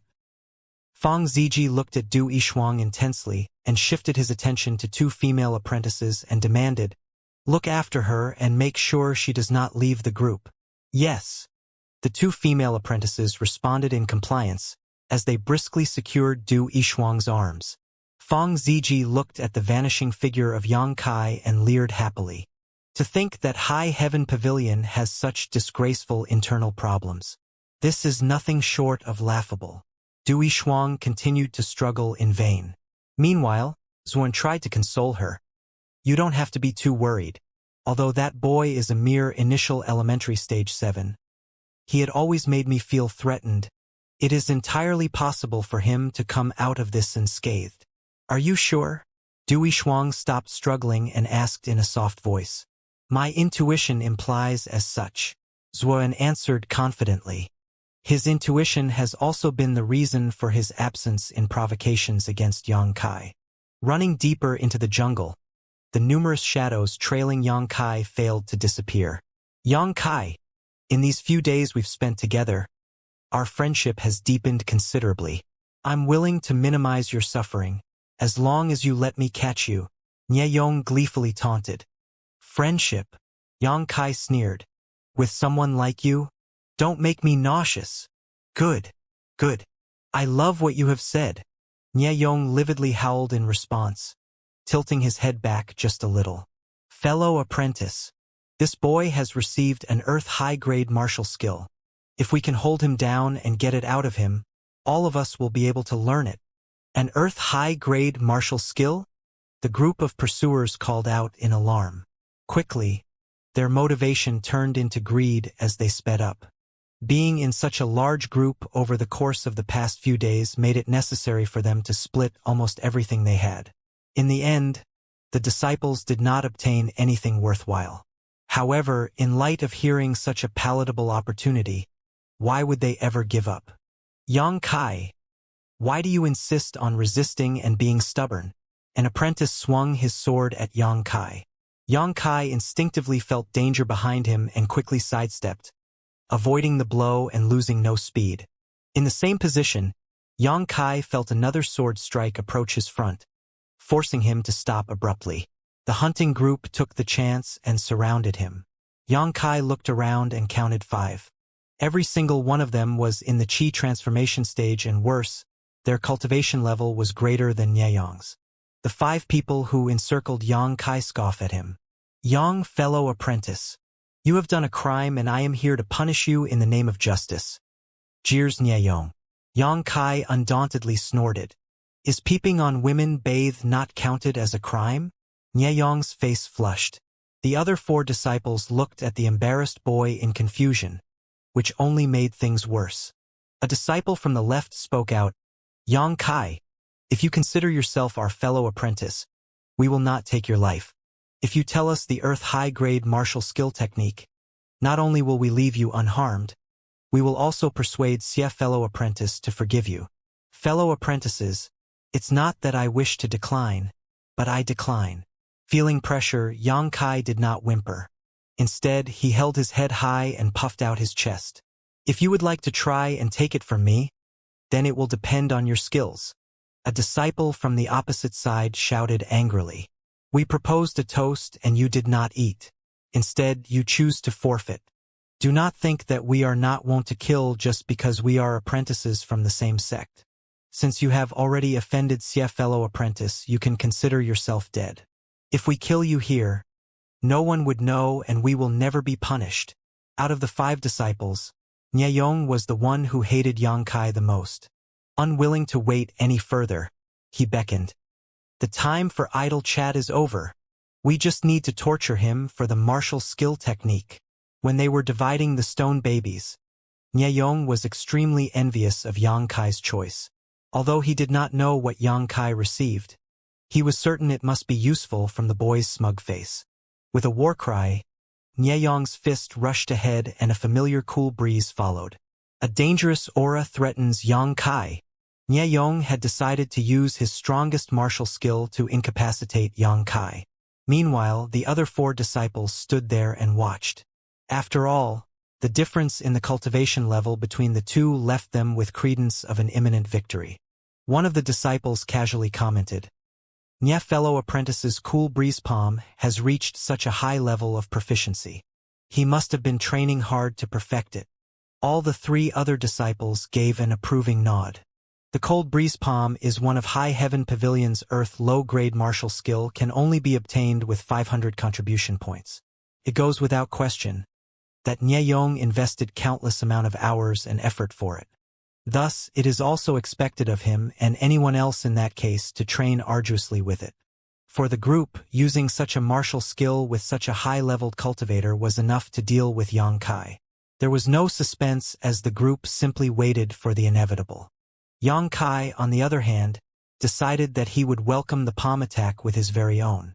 As the palm approaches Yang Kai, he could feel the Yun Qi within his meridians in his left arm become weaker and colder. Nieyong grins. "Yang Kai, I will make sure you lose an arm today and carve it into your head as a lesson taught by me." Yang Kai's face darkened as he forcibly stimulates the Yuan Qi within his body to counter Nieyong. Nieyong realized instantly that his martial skill was not working out as planned. "You think you can oppose me?" Nieyong clenched his teeth. He cannot humiliate himself now. "Your Yuan Qi may be fierce, but you are still too weak to resist me." The cool breeze palm was inching closer to Yang Kai by the second. With no choice, he stimulated his 30 meridians and demonstrated his proficiency in Burning Sun's blast. "I said that you are too weak." Nieyong sneered after feeling a weak qi condense into Yang Kai's fist. With such weak qi, Yang Kai will lose his arm. As their palms collided, the qi within Yang Kai's fist erupted with a thunderous bang as a red, vibrant fiery ray of light was produced. It was so strong it was like staring at the sun, temporarily blinding all that were nearby. "What?" Nieyong cried out. He did not expect Yang Kai's martial skill to hide such lethality under the guise of weakness. Unexpectedly, their powers were evenly matched as the explosion pushed the 2 boys to retreat a few steps. Nieyong was forced back into a tree as he vomited and spat fresh blood. He had retained severe injuries that he could not predict. Likewise, Yang Kai did not feel any better than Nieyong. With such a large difference in cultivation level, it was impossible to escape unharmed even with his higher-level martial skill. Using the blinding flash as cover, Yang Kai wasted no time in continuing his elude. He stimulated his Yang Yuan Qi and continued to run. Since the other 4 were of higher cultivation level than Nieyong, Yang Kai stood no chance should he have stayed. The only option was to flee. Meanwhile, the 4 were paralyzed by shock. To think Nieyong was unable to defeat Yang Kai. When they regained their composure, Yang Kai was long gone. From far away, Yang Kai shouted, "Nieyong, we shall say goodbye for now. The next time we meet, I will take your life." Yang Kai's voice echoes, leaving the group in disarray. "Nye, fellow apprentice." One of the disciples rushed to Nieyong's aid. He had blood flowing from the corner of his mouth as his eyes were dull with unwillingness and dread. His entire complexion pale as a ghost after the costly exchange. "Are you all right?" "I'm all right." Nieyong supported his own body to stand. "Yang Kai has been injured as well. We must quickly pursue him. We can't let him escape." "We are still to pursue?" Some members challenged as they looked at each other with hesitation. They did not have any enmity with Yang Kai. They only planned to cheer for Nieyong and look good in front of Xianxia. Now that Yang Kai has run off in an unknown direction, it would prove to be dangerous to resume the chase, with potential for traps and the monster beast. Nieyong understood their thoughts and hurriedly stressed. "Did you not see the power of his martial skill? He had only got the chance to practice it for a few days and its power is immense. Don't you want such a martial skill for yourself? The other disciples nodded in unassertive agreement. However, the group found the need to add, even if we are to pursue him, we are only here for his martial skill. If you want to deal with him, do not count on us. This is your own grudge and we will not involve ourselves in it. If you are to kill him, you must be the only one to suffer the consequences. That is only natural. Nye fiercely scowled at them. He dares to threaten me. What is he to have the gall to take my life? When I get my hands on him, we'll see who will the last one laughing. The 4 disciples thought Xianxia worthy only of punishment, not death. However, now that he had completely enraged Nye, they all knew that his capture would mean his death. Meanwhile, over by the small lake where Lan Chudai and Du Yishuang bathed, Xianxia expulsed blood from his mouth. Now that he knows his current level of strength, he knew extending the fight would only result in him dying. The highest in the group is probably a Qi transformation stage level 7 or 8. If he was only able to barely manage to hold Nye off, he would have no chance against the rest. This fight cannot be compared to the one at 9 in Mountain Valley. After all the cultivators who were present there were of almost the same level as himself. If not for Burning Sun's blast, Xianxia would most likely be dead. The cold effects from Nyeyong's cold breeze palm are now lingering and setting in within his body. Xianxia had to remove the effects post-haste to prevent further and more severe injuries. Sensing that someone was closing the distance between them, Xianxia bent his waist and held his breath and dove into the pond to hide. Xianxia does not have the means to cope with any kind of dangers right now. Thus, he could only follow the safest and most familiar route to escape. To end up at the small lake, which provided a good hiding spot. If the group were to dive into the lake to check, Xianxia could deliver a surprise attack to send the attackers into confusion once more. Were they willing to risk taking on such an attack after watching Nye suffer his blow? Xianxia continued diving deeper into the shroud of darkness. Though the lake was not that big, Xianxia was surprised at its deepness. After diving for some time, he had not reached the lake bottom. What's more, the lake was so cold at the deeper levels it pierced his skin to the bone. Xianxia stopped and swam towards the surface instead. He listened to sounds around him, trying to locate the others. As he had suspected, Nye and the others caught up to him. Although he tried to hide his tracks, Nye, who spent a few days following Xianxia before, could get a vague sense as to where he would choose to go. After hearing their faint voices, Xianxia heard a large splash from above him. Panic started plaguing his mind as he thought he had completely underestimated Nyeyong's contempt. He had never thought that Nyeyong would track him down so vigorously, going so far as to search deep in the lake. Without any other choice, Xianxia could only choose to continue diving, in hopes of not getting caught. Fortunately, Xianxia thinks and cultivates True Yang's secret art. With True Yang Yuan Qi circulating, the icy cold water would not be as much a hindrance to him. Thus, he could dive even deeper than Nyeyong and the others. After a while, the person who jumped in arose and left the water. Unable to find a lead on Xianxia, the group did not tarry and walked to search in other places. Being in the water for so long holding his breath caused Xianxia to feel dizzy. Even if he had cultivated to initial element stage 7 and was stronger than a mortal man, he still has limits. Thankfully, Xianxia was able to get a breather without the group of disciples around. Suddenly, he heard a whistling sound as he continued to surface. He looked around and scanned his surroundings, but strangely he could not find the source of the sound. As Xianxia continued to search, the sound became louder. From a soft whistle, it turned to a breeze. Is it coming from the bottom?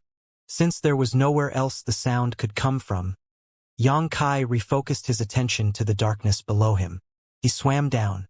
As he carefully looked around the area, the sound grew even louder. When he focused harder, a faint glimmer could be seen. He drew closer to the source and found a shiny but black cave entrance. Xianxia's eyes glimmered with joy. To be able to produce such a sound meant that the cave would have to contain air.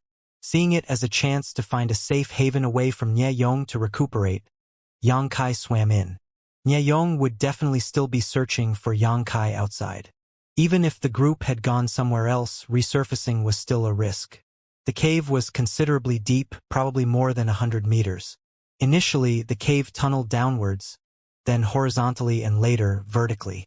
When Yang Kai was nearly out of breath, he managed to arrive at a pocket of air. Yang Kai used his hands to wipe droplets off his face. He looked around to find that the pocket of air was not just a pocket, but a large, empty space. This should still be part of the cave, Yang Kai thought. The small lake was on top of a mountain peak, allowing it to have sufficient space for a connection. Since Yang Kai could hear a breeze from the cave entrance, he knew that there must have been a hollowed-out area that contained air. The cave was surprisingly dry. Yang Kai quickly got out of the water and inspected the dark area for signs of life. He realized that there was him and only him, and he sighed loudly with relief. Sitting cross-legged, Yang Kai quickly revolved True Yang's secret arts to dry his clothes and started to drive out the cold effect that was still in him. Since Nie Yong was a few cultivation levels higher than himself, Yang Kai was not confident he could drive out the coldness completely within his body. Thankfully, Yang Kai noticed that his Yuan Qi was vigorous enough. If it was other cultivators at his level, they could only helplessly wait for the coldness to spread and corrode their meridians. In such situations, a cultivator's strength is essential, determining life and death. A hefty amount of time passed and Yang Kai vomited a puddle of black blood, which indicated that he has successfully dispelled the coldness from his body. Although his face was pale, he was smiling. He no longer had to worry about his meridians. Cool breeze palm, Yang Kai noted. This martial skill's might is strong, especially with the effects of the injecting coldness into the opponent's body, similarly to the burning sun's blast, with the only difference being heat instead of cold. It was only fortunate that this martial skill was not as strong as burning sun's blast. Having meditated for half a day, Yang Kai set out to look around the cave. Previously, he was in an emergency state and needed to remove the coldness that plagued his body. He could not fully explore the cave he resided in due to his injuries. Now that his movement is no longer impaired, he naturally decided to delve deeper into the abode that may have very well saved his life in the first place. Yang Kai assumes that he was still in the middle of the cave tunnel. With only rumors and hearsay to guide him, Yang Kai reached out both his arms in opposite directions. His left palm just barely senses a draft coming from the direction it faced. As the rumors have it, the hand that feels the wind will lead to the exit. Yang Kai thought for a moment and walked in the direction of the palm of his right hand. It was better to go deeper into the cave than outside, since the hunters may still be lurking around the pond above. After a long and tiresome walk, Yang Kai detects the scent of a herb. In such a dimly lit environment, who would have thought that herbs would grow? Yang Kai approached the herb but could not tell if this thing was uncommon or not. But since this cave has Densine Qi and this was within the Heaven's Cave inheritance, he thought it must have some value to it. However, Yang Kai held off of picking the herbs now. Since he does not have a suitable container for them, he decided that it would not be a problem for him to come back to them later. Yang Kai continued exploring and discovered that there were actually countless herbs growing around the cave. This could only mean that this place has been out of contact with humans for a very long time. People would have picked this place clean in the blink of an eye. After walking for 2 hours, Yang Kai could see a glimmer of light shining from deeper within. Suddenly, he could hear a faint sound calling out, as though to summon him towards the light. Yang Kai turned vigilant and sauntered quietly towards it. As he slowly but surely caught up to the little gleam which grew not brighter but bigger, Yang Kai found that the light was no exit nor sunbeam. Instead, the light was emitting softly from a circular bead the size of a fist like an oval lantern, and provided a reasonable amount of visibility. When Yang Kai inspected the bead and its surroundings, he noticed an old, weathered skeleton. The skeleton sat cross-legged and wore an expensive and magnificent purple gown for males. His 2 empty eye sockets stared deeply at Yang Kai like a teacher dumbfounded by his student's stupidity, giving him the impression that this skeleton was more than it seemed. Who knows how many years has passed since the owner of the skeleton died. The yin qi was denser here, and it could very well be because of the skeleton's presence. Yang Kai felt that it was once an evil person. The skeleton produced a sort of evil qi, striking fear in the arrogant boy. Was he the one who made Heaven's Cave inheritance? Xianxia suddenly realized that a cultivator must have created this place. If that was the case, wouldn't this cave hold the inheritance? Suddenly, Xianxia hears a resounding crash that snaps him out of deep thought. Xianxia's expression immediately changed as he turned around to discover a gargantuan boulder blocking the path from which he came. He looked back at the bead and noticed that it was flickering as the space around him now resonates with a wild howl and loud shriek. A cold wind struck Xianxia's body as the warmth he felt now chilled him down to his toes and fingers. To counter this unwelcome change, Xianxia quickly revolved his true Yang Yuan Qi once again. He paid full attention to his surroundings for dangers and enemies while he tried to evict the cold. The shrieking and howling continued for a long time. Those sounds were meant to confuse and disturb the minds. But this trickery had little to no effect on the unyielding mind that Xianxia's head housed. As time passed, the shrieking and howling started to irritate Xianxia. Although it was subtle, Xianxia discerned that the sounds were now different. Xianxia kept himself calm as he continued to stay on high alert. He could not risk making a mistake. He knew he had to stay calm and in control of himself, so he sat down cross-legged in a familiar meditation posture.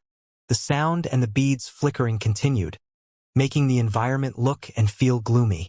However, Xianxia was unaffected. His aura and facial expression persisted. After a few hours, the shrieks and howls dissipated. The beads flickering also reverted back to normal.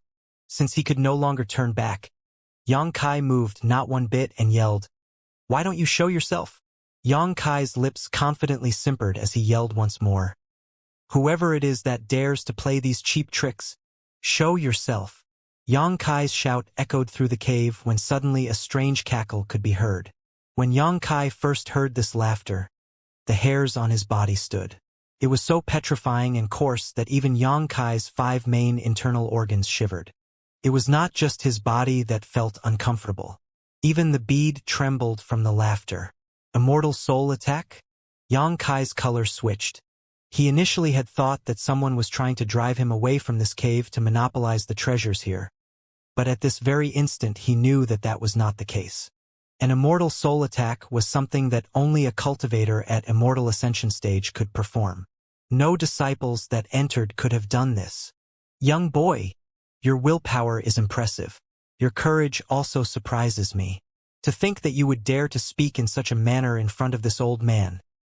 The same coarse voice trailed and moved about, disclosing no information for Xianxia for where it may be coming from. It was almost as though the walls spoke. Who are you?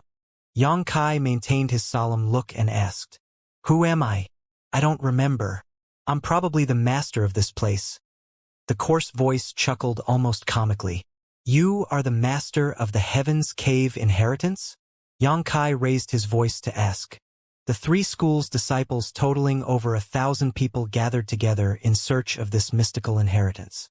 It was said that whoever could obtain it and survive would one day be able to reach the prestigious altitude of its very master. Xianxia never thought that he would manage to obtain the inheritance. He only entered this place to explore and gather treasures and advantages.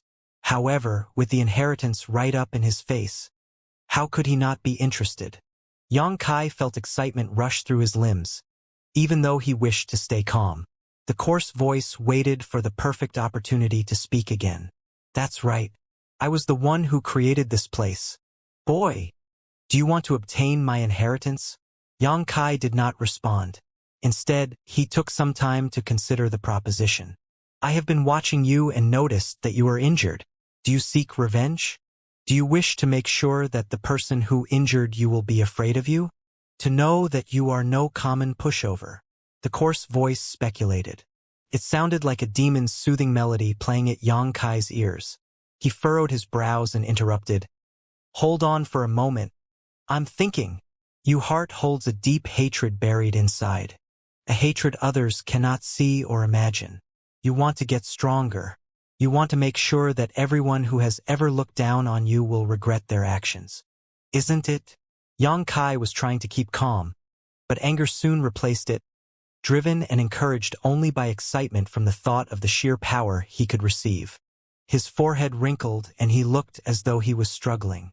Though what the voice said was somewhat wrong in terms of morality, it spoke correctly. Yang Kai truly felt as such deep down inside. Yang Kai spoke in a soft but strong quivering voice.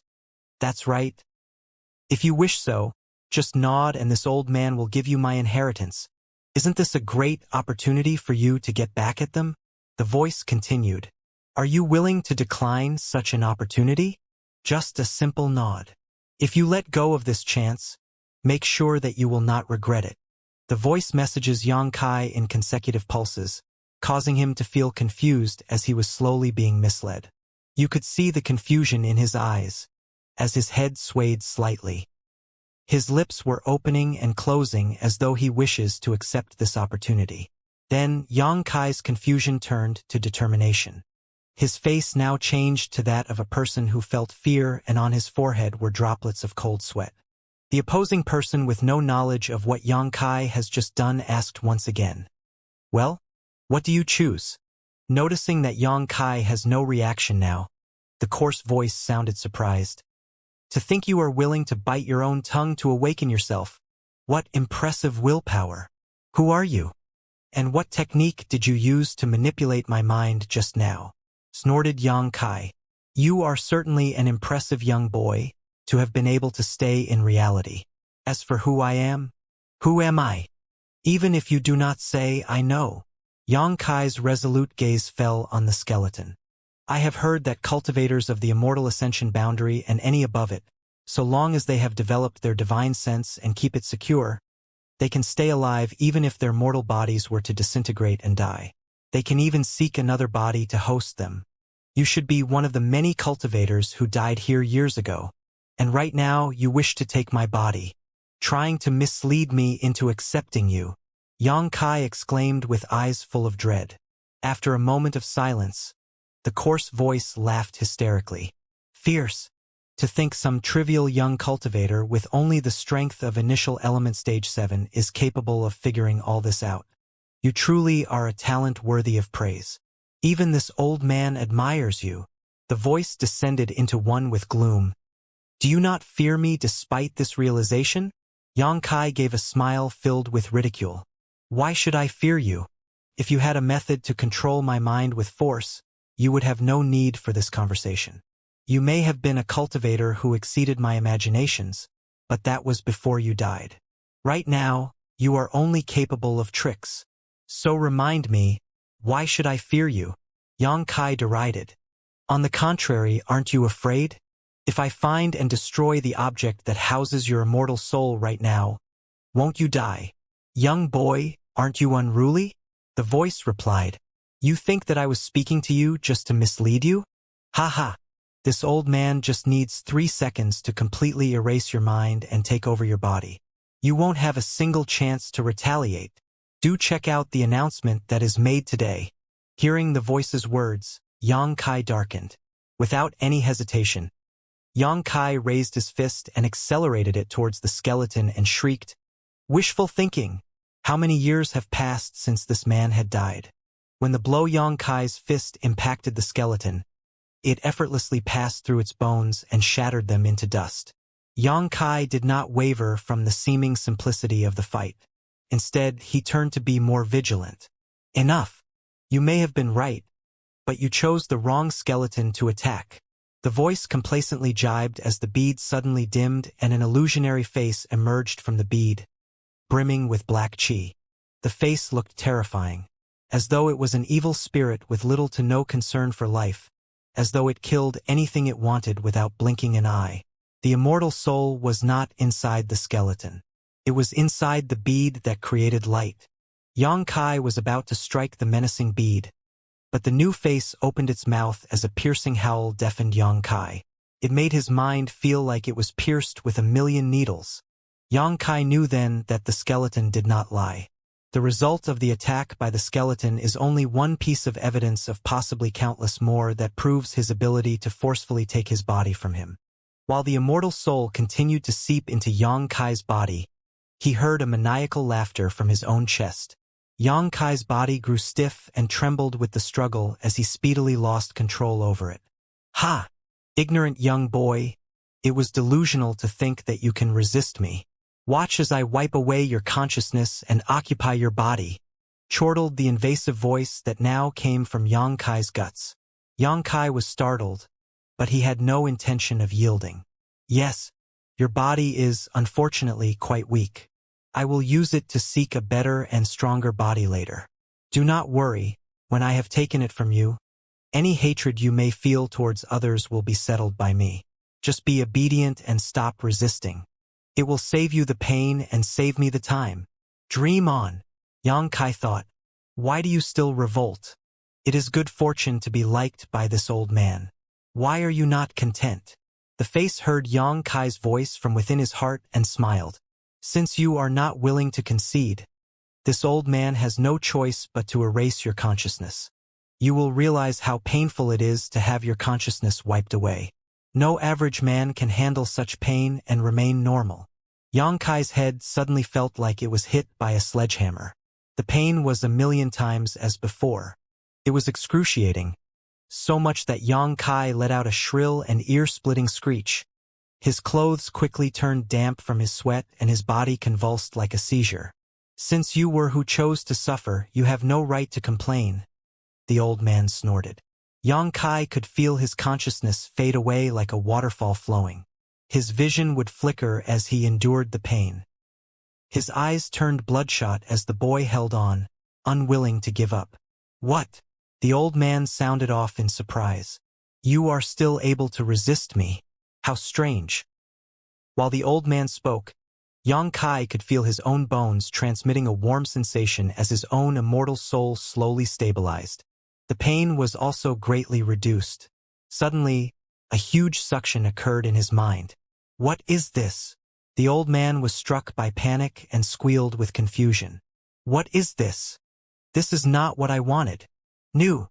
The old man's pitiful yell slowly fades as Yang Kai regained the senses in his mind. He could feel that something was imbued into his golden bones. When the pain vanished and Yang Kai could feel his body again, he took a deep, long breath. The immortal soul attack lasted only for 10 seconds, but to Yang Kai it felt like a century. Putting up such resistance against the immortal soul attack only emboldened Yang Kai's willpower. A sad and miserable voice could be heard, and like a mouse meeting a cat, the shivering and frightened voice profusely begged for mercy. When Yang Kai noticed the golden bones within his body, he found a face now within them, filled with nothing but fear. Young hero, great young hero, this old man made a mistake. Please forgive me and let me leave, and I will never do this again. The old man sounded desperate as he pleaded. The old man did not know what happened to him, but could feel eyes filled with evil staring at him, waiting to devour him. Just like how a ravenous Neanderthal would stare at a delicious meal. Yang Kai's looked strange. The last time he was in the 9 mountain, the golden bones absorbed half of the 9 congealing yuan nectar and stored it within himself, waiting to be used for when Yang Kai breaks through the true element boundary. Today, the golden bones managed to absorb the old man. Although Yang Kai knew that the golden bones were capable of absorbing energies besides Yang attribute, he had not imagined that it was even remotely capable of absorbing others' immortal soul. The immortal souls of cultivators is also considered to be energy. In fact, they made almost entirely of energy. With regards to the golden bones, it should come as no surprise that such energy could be easily absorbed. While the voice continued to beg and wail, Yang Kai revolves true Yang secret arts slowly. During the process, the old man began to feel his whole immortal soul burn with scorching, pure energy. The old man pitifully exclaimed, "What are you doing? Stop, please." Hearing a slight response from his voice, the old man knew then that Yang Kai was experimenting. "Young hero, please don't do this. You will only be extinguishing my immortal soul." Yang Kai was dauntless. He continued to revolve true Yang secret art. As time passed, the pleading voice dwindled and became softer and weaker. The old man implored Yang Kai for the entirety of the revolving. He dared not stop, in hopes that Yang Kai would change his mind. As he estimated, Yang Kai soon stopped revolving and returned his focus to the golden body. "Many thanks, gracious young hero, for showing mercy." The old man waited for some time to restore his yuan qi and shuddered with fear while expressing his gratitude. It seems that he had become the opposite of what he was. From a robust, strong-willed man to a delicate flower, weak and fragile. What benefits would sparing you reap for me? Yang Kai sniggered. Since Yang Kai almost crossed the doorway to death, it was only fair that this old man experienced a taste of his own medicine. Yang Kai did not wish to keep this old man with him. In the short amount of time they have met, Yang Kai could tell that he was as evil as the foulest demon. Yang Kai was fortunate that the old man's strength was low. Otherwise, he would have likely been dead. The thought of absorbing and essentially devouring such an abhorrent character disgusted Yang Kai to his very core. Benefits? There are of course benefits, the old man rapidly replied, knowing that his explanation was crucial. Speak then, Yang Kai calmly queried. I do not know what benefit this young hero wishes for. What do you want? The old man poked. Yang Kai responded, having expected a better reply. Young hero, do not misunderstand. I have been dead for numerous years, sealed in this place to only be awakened for a few days. With my extensive experience, I can certainly deliver benefits. Please, just give me a moment to recollect. The old man corrected himself as he twitched with pangs of fear. Yang Kai waited silently and patiently, knowing full that the old man spoke truthfully. Moments after, the old man cried out in pleasant surprise. Young hero, I just remembered that at your present strength, you will need some high-level defensive martial skills. Please wait a moment and I'll deliver one to you. Oh! Yang Kai straightened his body and enthusiastically promised. I will circle your life if you bring me a satisfying martial skill. Hearing his words, the old man relaxes and quickly follows. I will certainly make you satisfied. All the martial skills I know are at least of mystery rank. Yang Kai's breathing spurred. Martial skills were divided into ranks. From the lowest grade to the best grade, earth grade, heaven grade, mystery grade, spirit grade, and finally saint grade. Naturally, as the grade scales, so does the rarity of the martial skill. Even in the Great Han Dynasty, there were only a handful of mystery-ranked martial skills. A few days ago, Yang Kai had risked his life with Lan Chudai, taking much time and effort to obtain an earth-grade martial skill. To think they were all satisfied with the grade of their hard work. But how could an earth grade compare to a mystery-grade martial skill? The old man could see the hope and delight plastering Yang Kai's face, and slackened. He knew that in order to live, he had to please the boy. As a few minutes passed, the old man spoke slowly. The martial skill is called Devouring Hearts. Yang Kai's raised a brow in interest. It is simple to cultivate this martial skill. Every day for 100 days you must eat the hearts of 3 children and build up the blood. You will then achieve the small accomplishment stage of devouring hearts. But this stage is more than enough to kill enemies by bursting their blood vessels. The old man confidently promoted. To the old man's dismay, however, Yang Kai's face turned black and sour. This skill is unacceptable. Yang Kai cut rudely into the old man's explanation, disallowing him to continue. Okay. There's another martial skill called Fallen Red. Yang Kai nodded. The name of this martial skill was nice and poetic. It must certainly be something graceful and majestic. The old man smiled. It's even easier to cultivate this martial skill. All you need to do is to mate with a virgin maiden and collect her first drop of virgin blood. As long as you can collect female blood, you can cultivate this martial skill in almost any setting. Furthermore, the higher the maiden's cultivation level, the faster your cultivation. If you just accumulate the virgin blood of 100 females, you will undoubtedly achieve the big accomplishment stage. Young hero, you are both formidable and majestic. Spending a night with 10 virgin maidens a day should be a simple task for you. In just a mere 10 days, you can reach the big accomplishment stage. Yang Kai looked uncertain and questioned, isn't this just simply gathering in energy to supplement the growth of yang energy? Yes. Young hero is clever and knowledgeable. This is gathering in to supplement yang. Another one. The old man sank but continued at the thought of his life hanging in the balance. The next martial skill is called Love Fist. Another one. No, another. The old man's was perplexed. If he had hands and skin, he would be nervously wiping sweat off his forehead right now. All these martial skills were, astonishingly, not to the tastes of Yang Kai. To cultivate such evil was the same as waiting to be struck by lightning. Yang Kai felt greedy at the thought of the power of these martial skills, but he refused to let it drive him. After going through so many martial skills, the old man felt terrified that Yang Kai was not pleased. Young hero, there is one martial skill that I cannot remember. I'm not lying.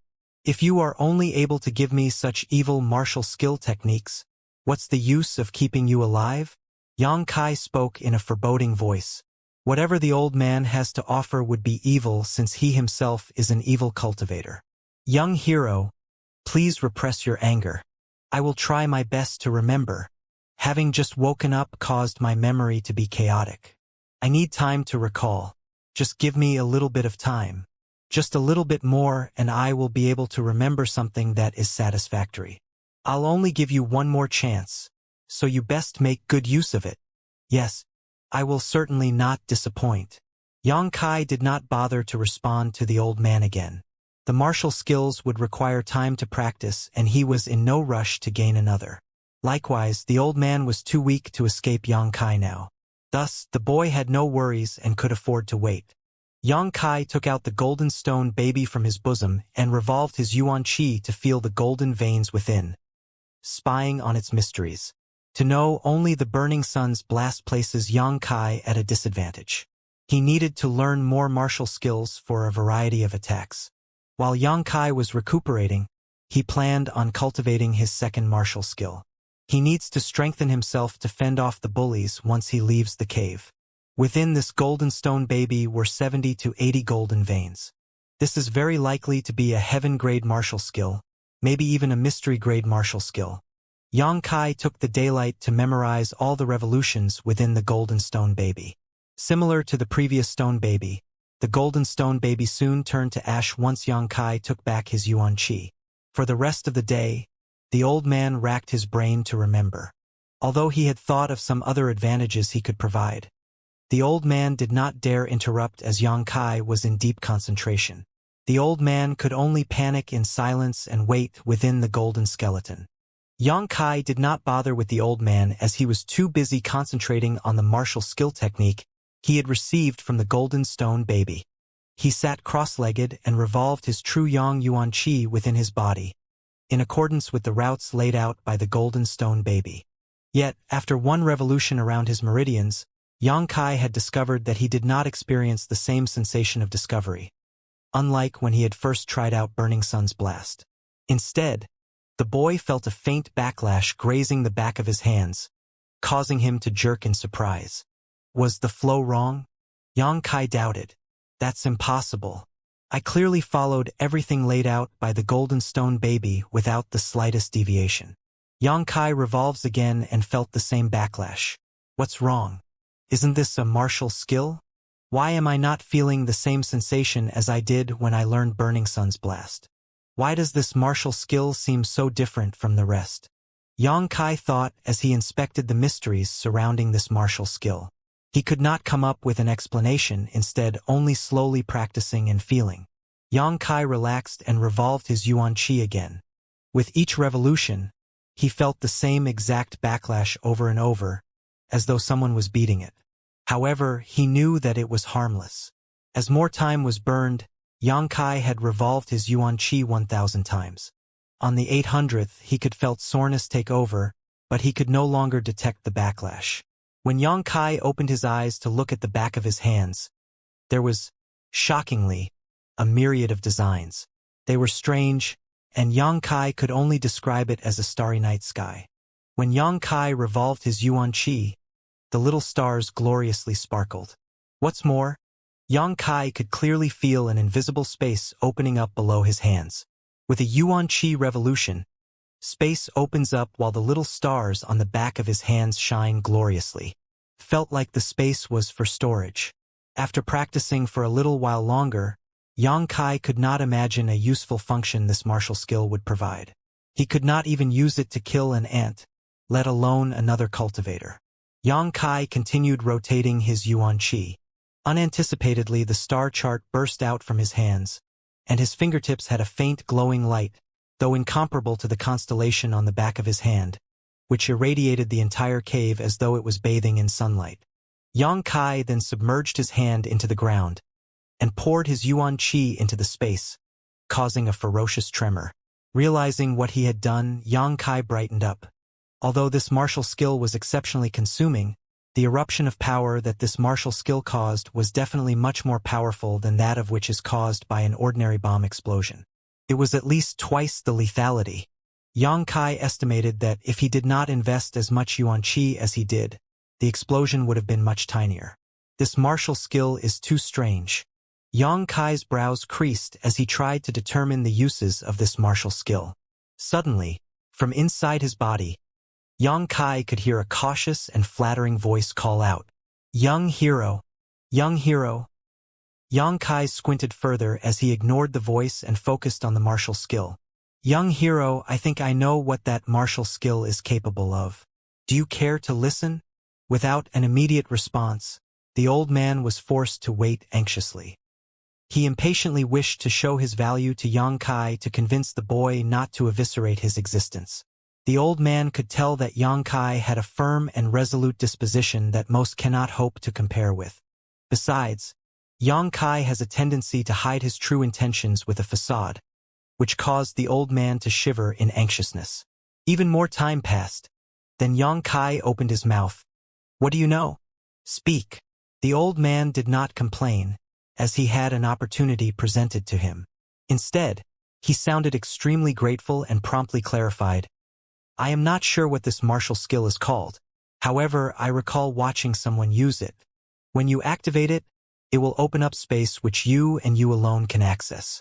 I believe that the might of this martial skill highly depends on how much yuan qi is deposited into this space. Young hero, you should be able to store yuan qi into this space over time and use it in an appropriate situation. This martial skill has powerful destructive capabilities but is difficult to utilize. If no yuan qi is stored within this space, it will be harmless.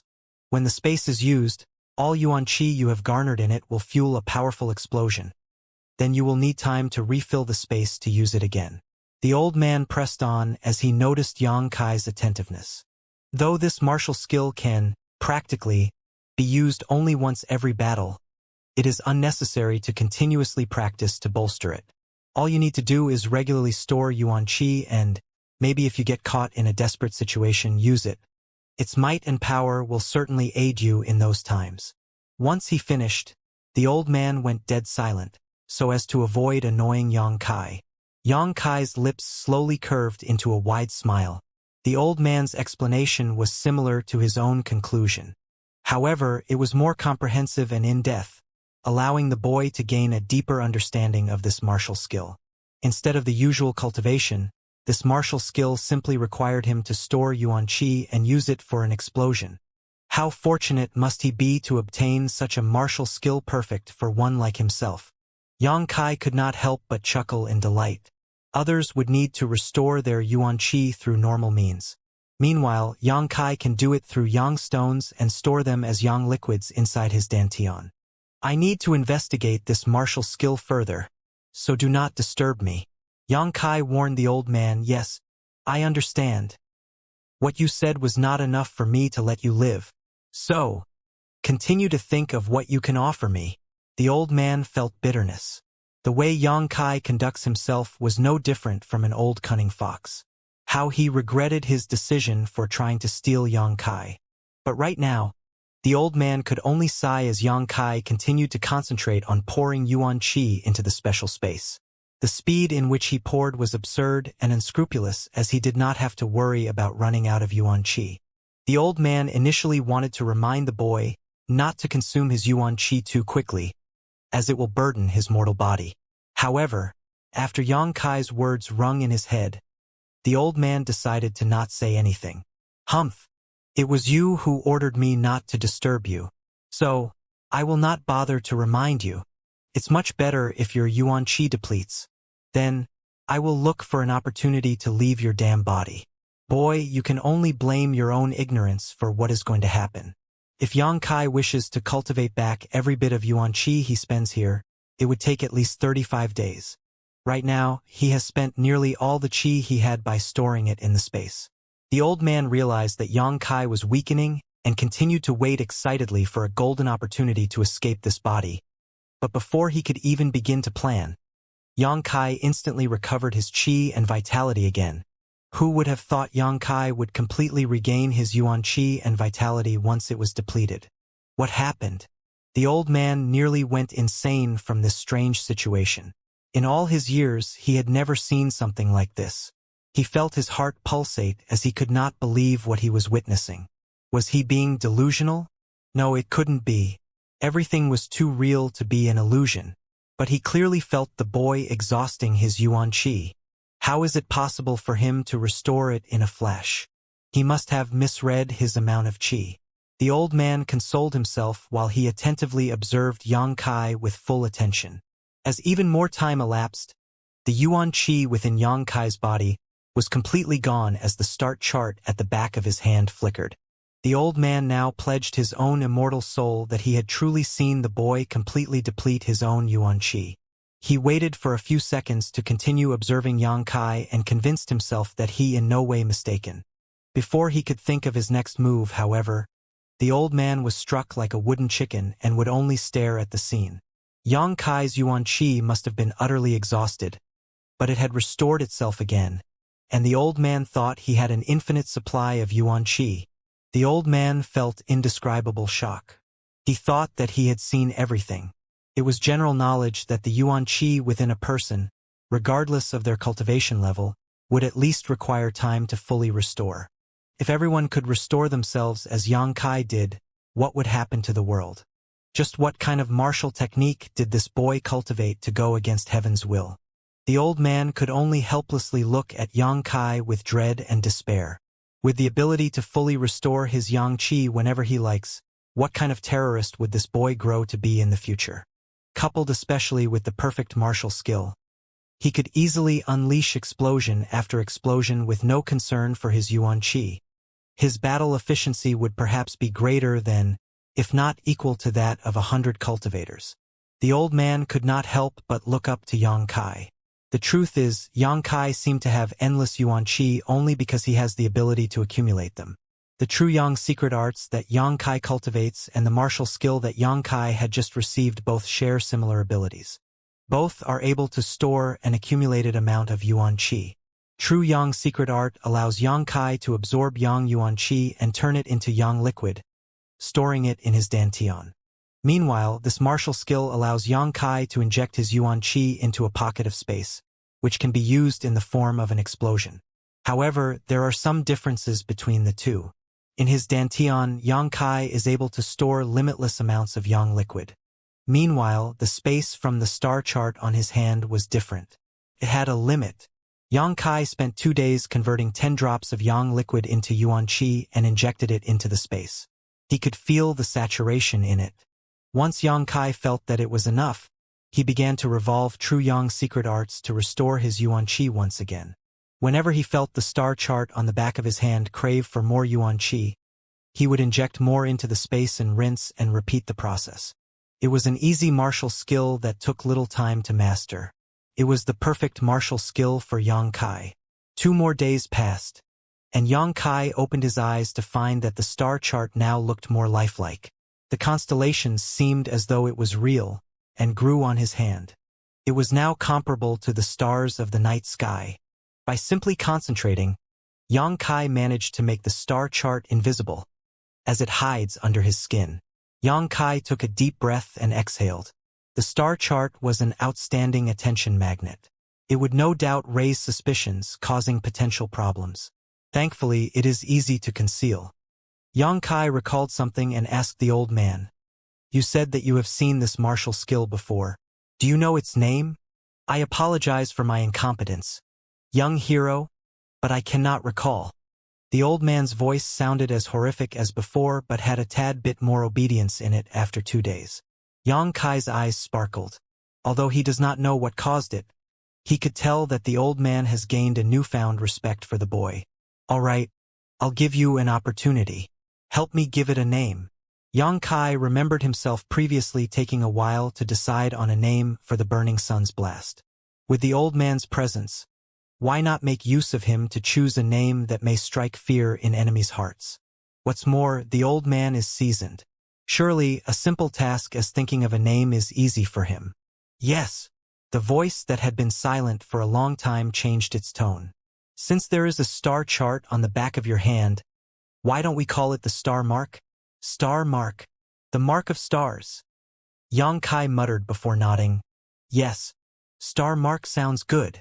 The old man zealously congratulated Yang Kai. Congratulations in mastering the star mark, young hero. With such unparalleled talents and matchless vigor, there will come a day when everyone will only look up to your figure in awe. Yang Kai coldly snorted, "Humph!" The old man shut up after realizing that his flattery produced an undesirable effect. "Have you thought of a means to save your life?"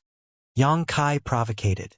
The old man remembered how fragile his life is and petitioned, "Young hero, if you spare me, I will certainly deliver you a sacred treasure." Yang Kai looked around the cave and spoke, "If you actually had a sacred treasure on you, its home would be this cave. All I have to do is to look around, meaning I don't need you. So remind me, what is the point of keeping you alive with this information in hand? If you ask me, you living is against my personal interest. I'd rather build you up and absorb your strength." The old man wasted no time in begging once again for mercy. "Young hero, please have mercy. I will recognize you as my soul master for life. As long as you keep my immortal soul brandmark on you, you can decide my death in an instant.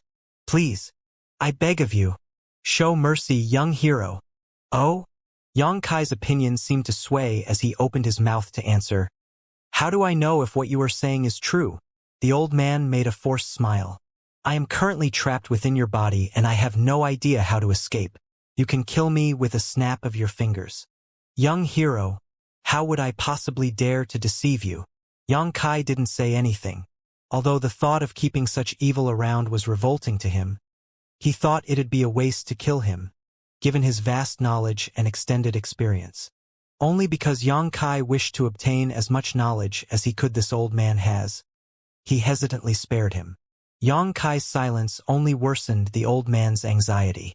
He nervously spoke, "Young hero, if you spare my life, I will show you how to use the sacred treasure I kept here.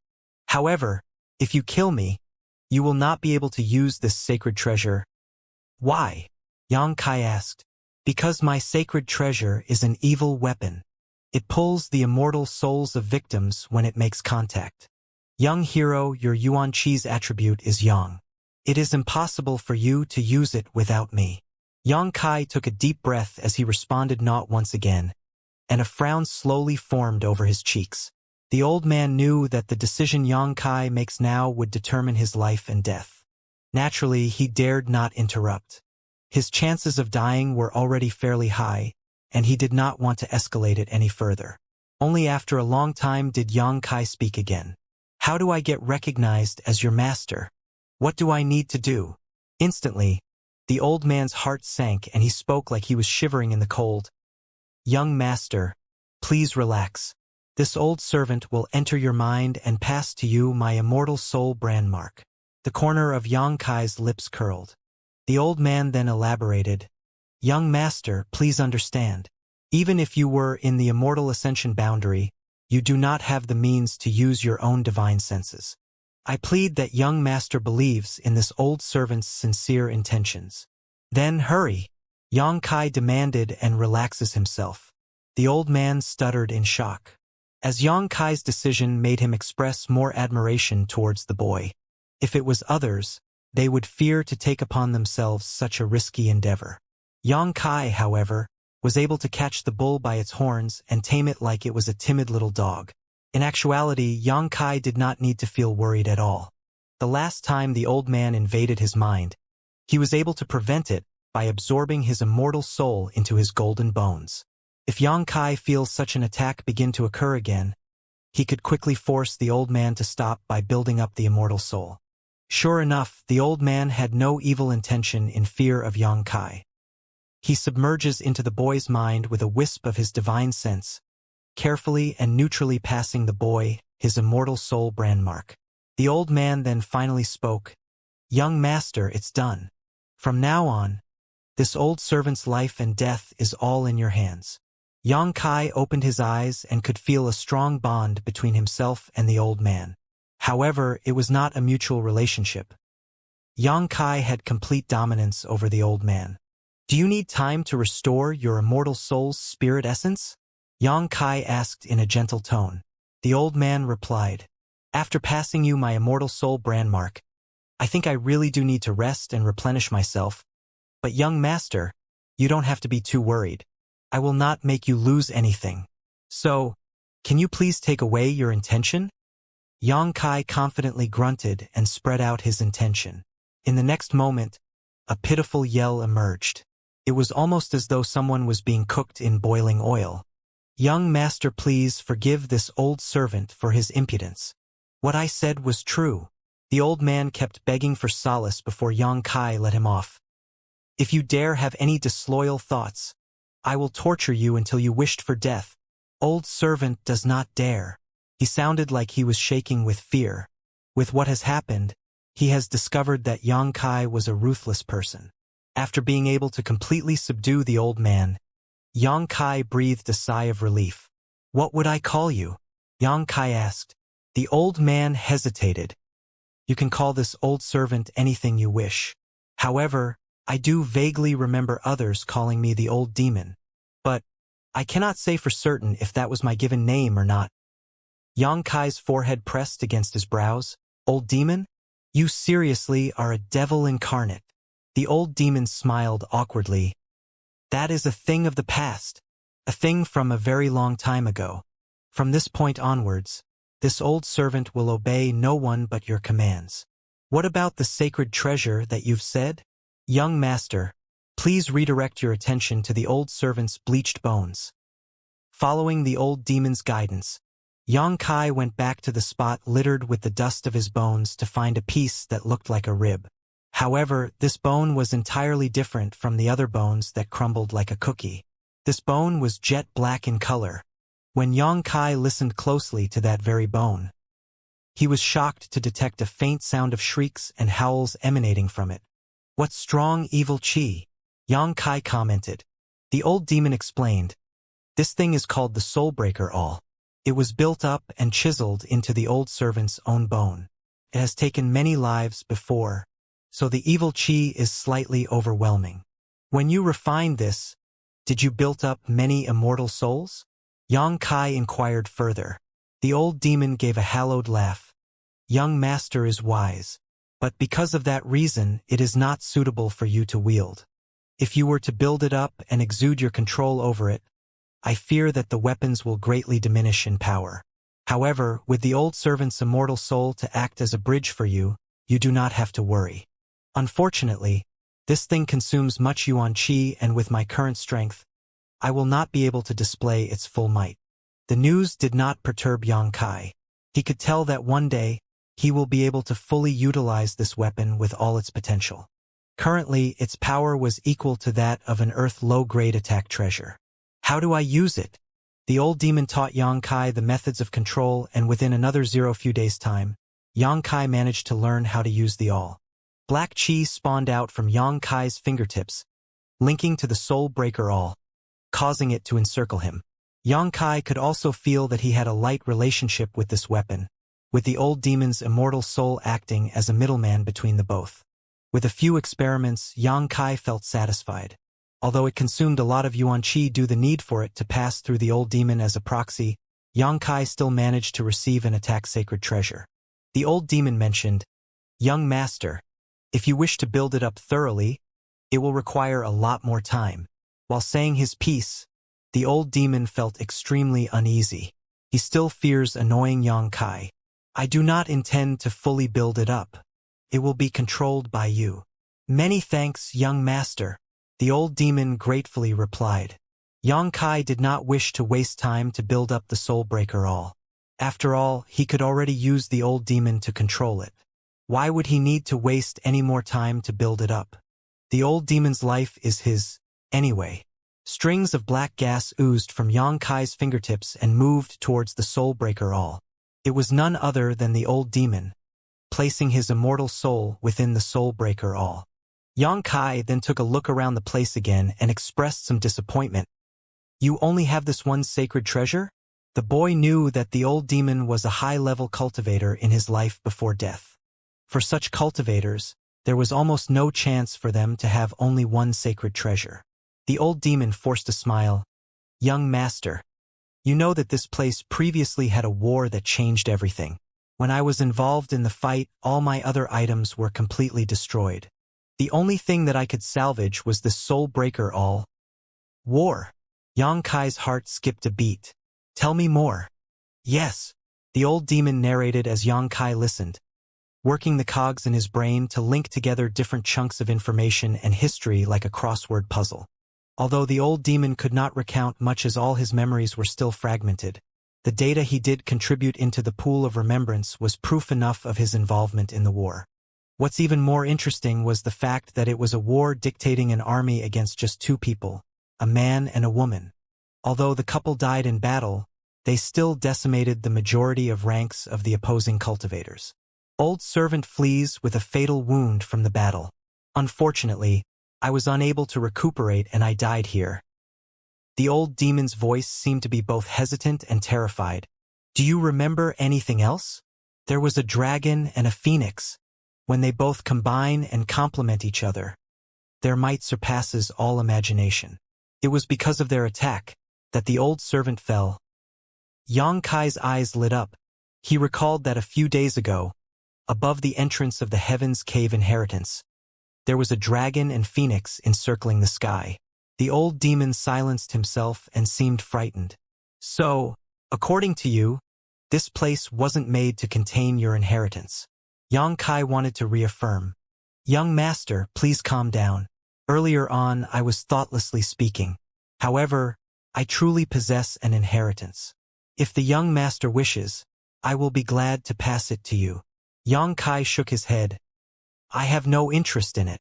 The old demon was disconcerted with Yang Kai's reply. Although his status in life was still a blur to himself, he knew that he was at least a ludicrously high-leveled cultivator. It was, in fact, normal to him for cultivators to wish to be taken under his wing. But in the eyes of Yang Kai, he was nothing. Yet, it's true that once a phoenix loses its fire, it turns into a chicken. The old demon sobbed. The bead that accompanied the old demon's now crumbled skeleton had also turned useless. It would disintegrate easier than the bones did should anything even graze its surface. Having looked around the cave again, Yang Kai did not discover anything else. With a sigh, the boy decided to leave the place. Since this place had been his home for some time, he could not assess what was happening within the Heaven's Cave inheritance. How much treasure was left for him would now depend on luck. Before arriving at the sealed stone gate, the old man had taught Yang Kai the technique unseal it. As the gate was removed, a sudden ray of light, alternating between red and white, launches at him. Yang Kai's demeanor changes as his instinct makes him launch his fist against the bolt. Who is attacking me? Instead of blindly following its given path, the bolt seemed to have some form of awareness and dodged the boy's futile attack. It quickly flew around his arc of attack in an attempt to close distance. Immediately, Yang Kai retreated. He anxiously readied his other hand to grasp the flare.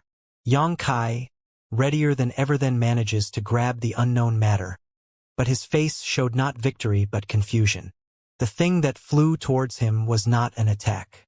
At this point in time, it was struggling to escape his palm like a worm. When the boy first felt the thing on his hand, he had doubts. Bashfully, he opened his palm slightly to get a closer look. This thing turned out, oddly enough, to be a ginseng that had the shape of a human. The ginseng was strange to look at, with red and white each occupying half of it, like it was celebrating a wedding and mourning at a funeral at the same time. When Yang Kai inspected the energy within it, he could sense two different types of energy. The red energy was burning hot while the white was cold. Both energies are of two different worlds, but they seem to perfectly coexist within the ginseng. seemed nothing short of magical. It continued to wiggle and strain to escape Yang Kai's hand, but to no avail. "Yin Yang monster ginseng!" The old demon screamed in shock. "You recognize this thing?" Yang Kai asked. "It is a wonderful treasure. This is a mystery high-grade sacred treasure." The old demon shouted in enthusiasm for the first time, startling Yang Kai. Before Yang Kai could inquire further, he heard footsteps ahead of him. "There are some people here." Yang Kai looked intensely in the direction of the footsteps and tightened his grip on the Yin Yang monster ginseng. When Yang Kai pocketed the Yin Yang monster ginseng, it stopped struggling and grew docile.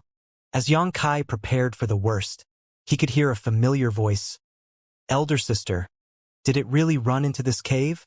A female voice replied, It definitely snuck inside. If it hadn't, I wouldn't have bothered entering this place." The two voices hardly sounded different, but one was gentler and charming, giving a person a sense of comfort. Yang Kai squinted his eyes. He did not anticipate meeting those two here. "Wow, there are many different types of herbs here." "Yeah, but let's not harvest them first. We should look if there's any danger inside." The sisters moved closer and closer to Yang Kai. He did not avoid them, but instead started walking forward to greet them. "Who's there?" Yang Kai coughed. "We meet again." After hearing Yang Kai, the gentler-voiced person took a step back in surprise. "Yang Kai, Lady Mayor." Yang Kai gave a slight bow and turned his attention to the other girl. "Lady Jiaoer, long time no see." The two girls were none other than Blood Battle Gang's top beauties, Hu Jiaoer and Hu Mei. Hu Jiaoer frowned at meeting Yang Kai.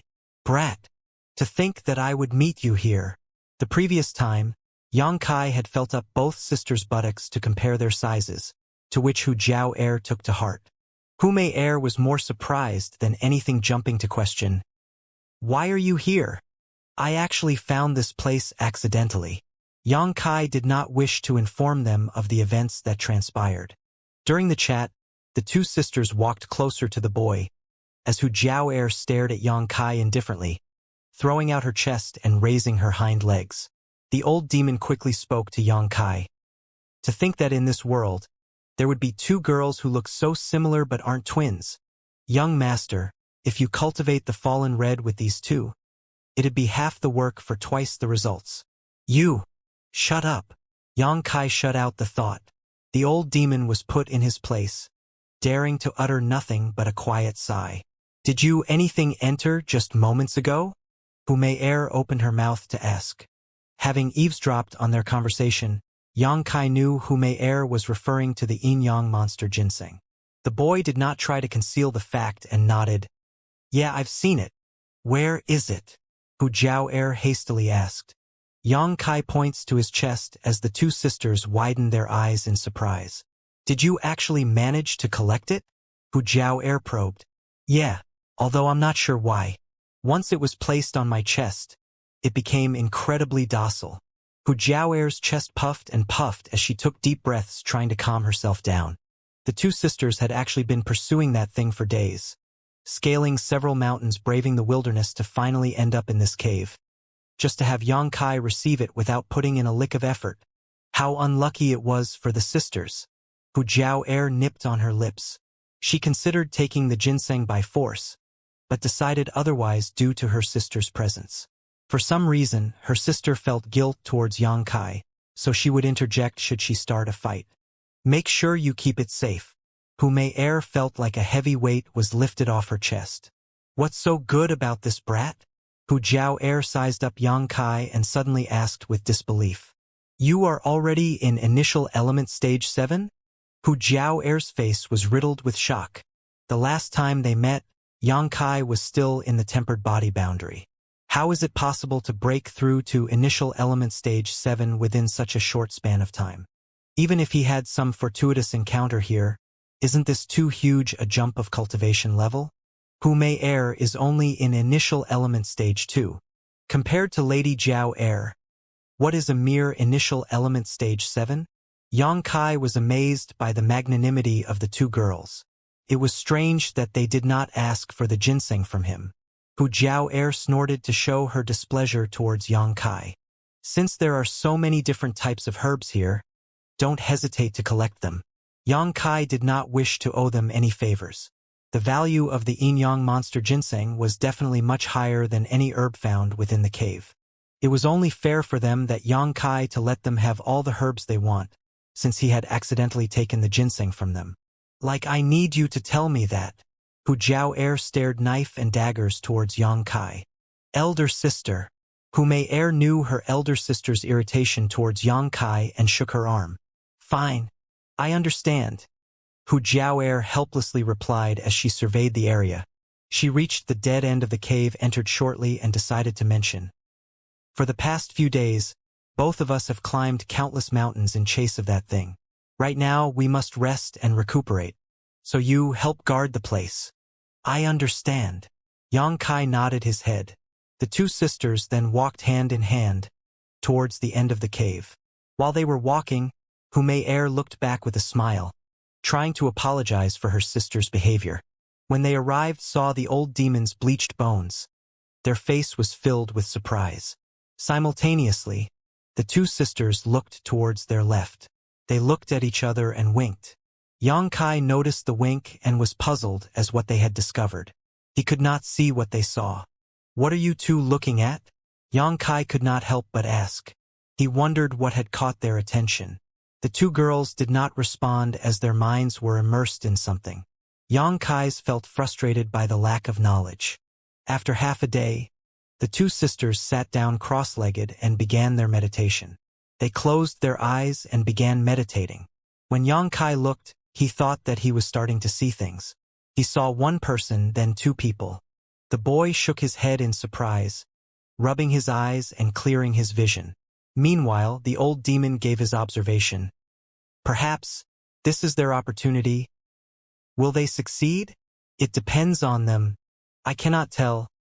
That isn't the inheritance you left behind, is it? Yang Kai held his breath. Of course not. The whole situation was strange, but since they have discovered something, Yang Kai could not leave them alone while they meditated.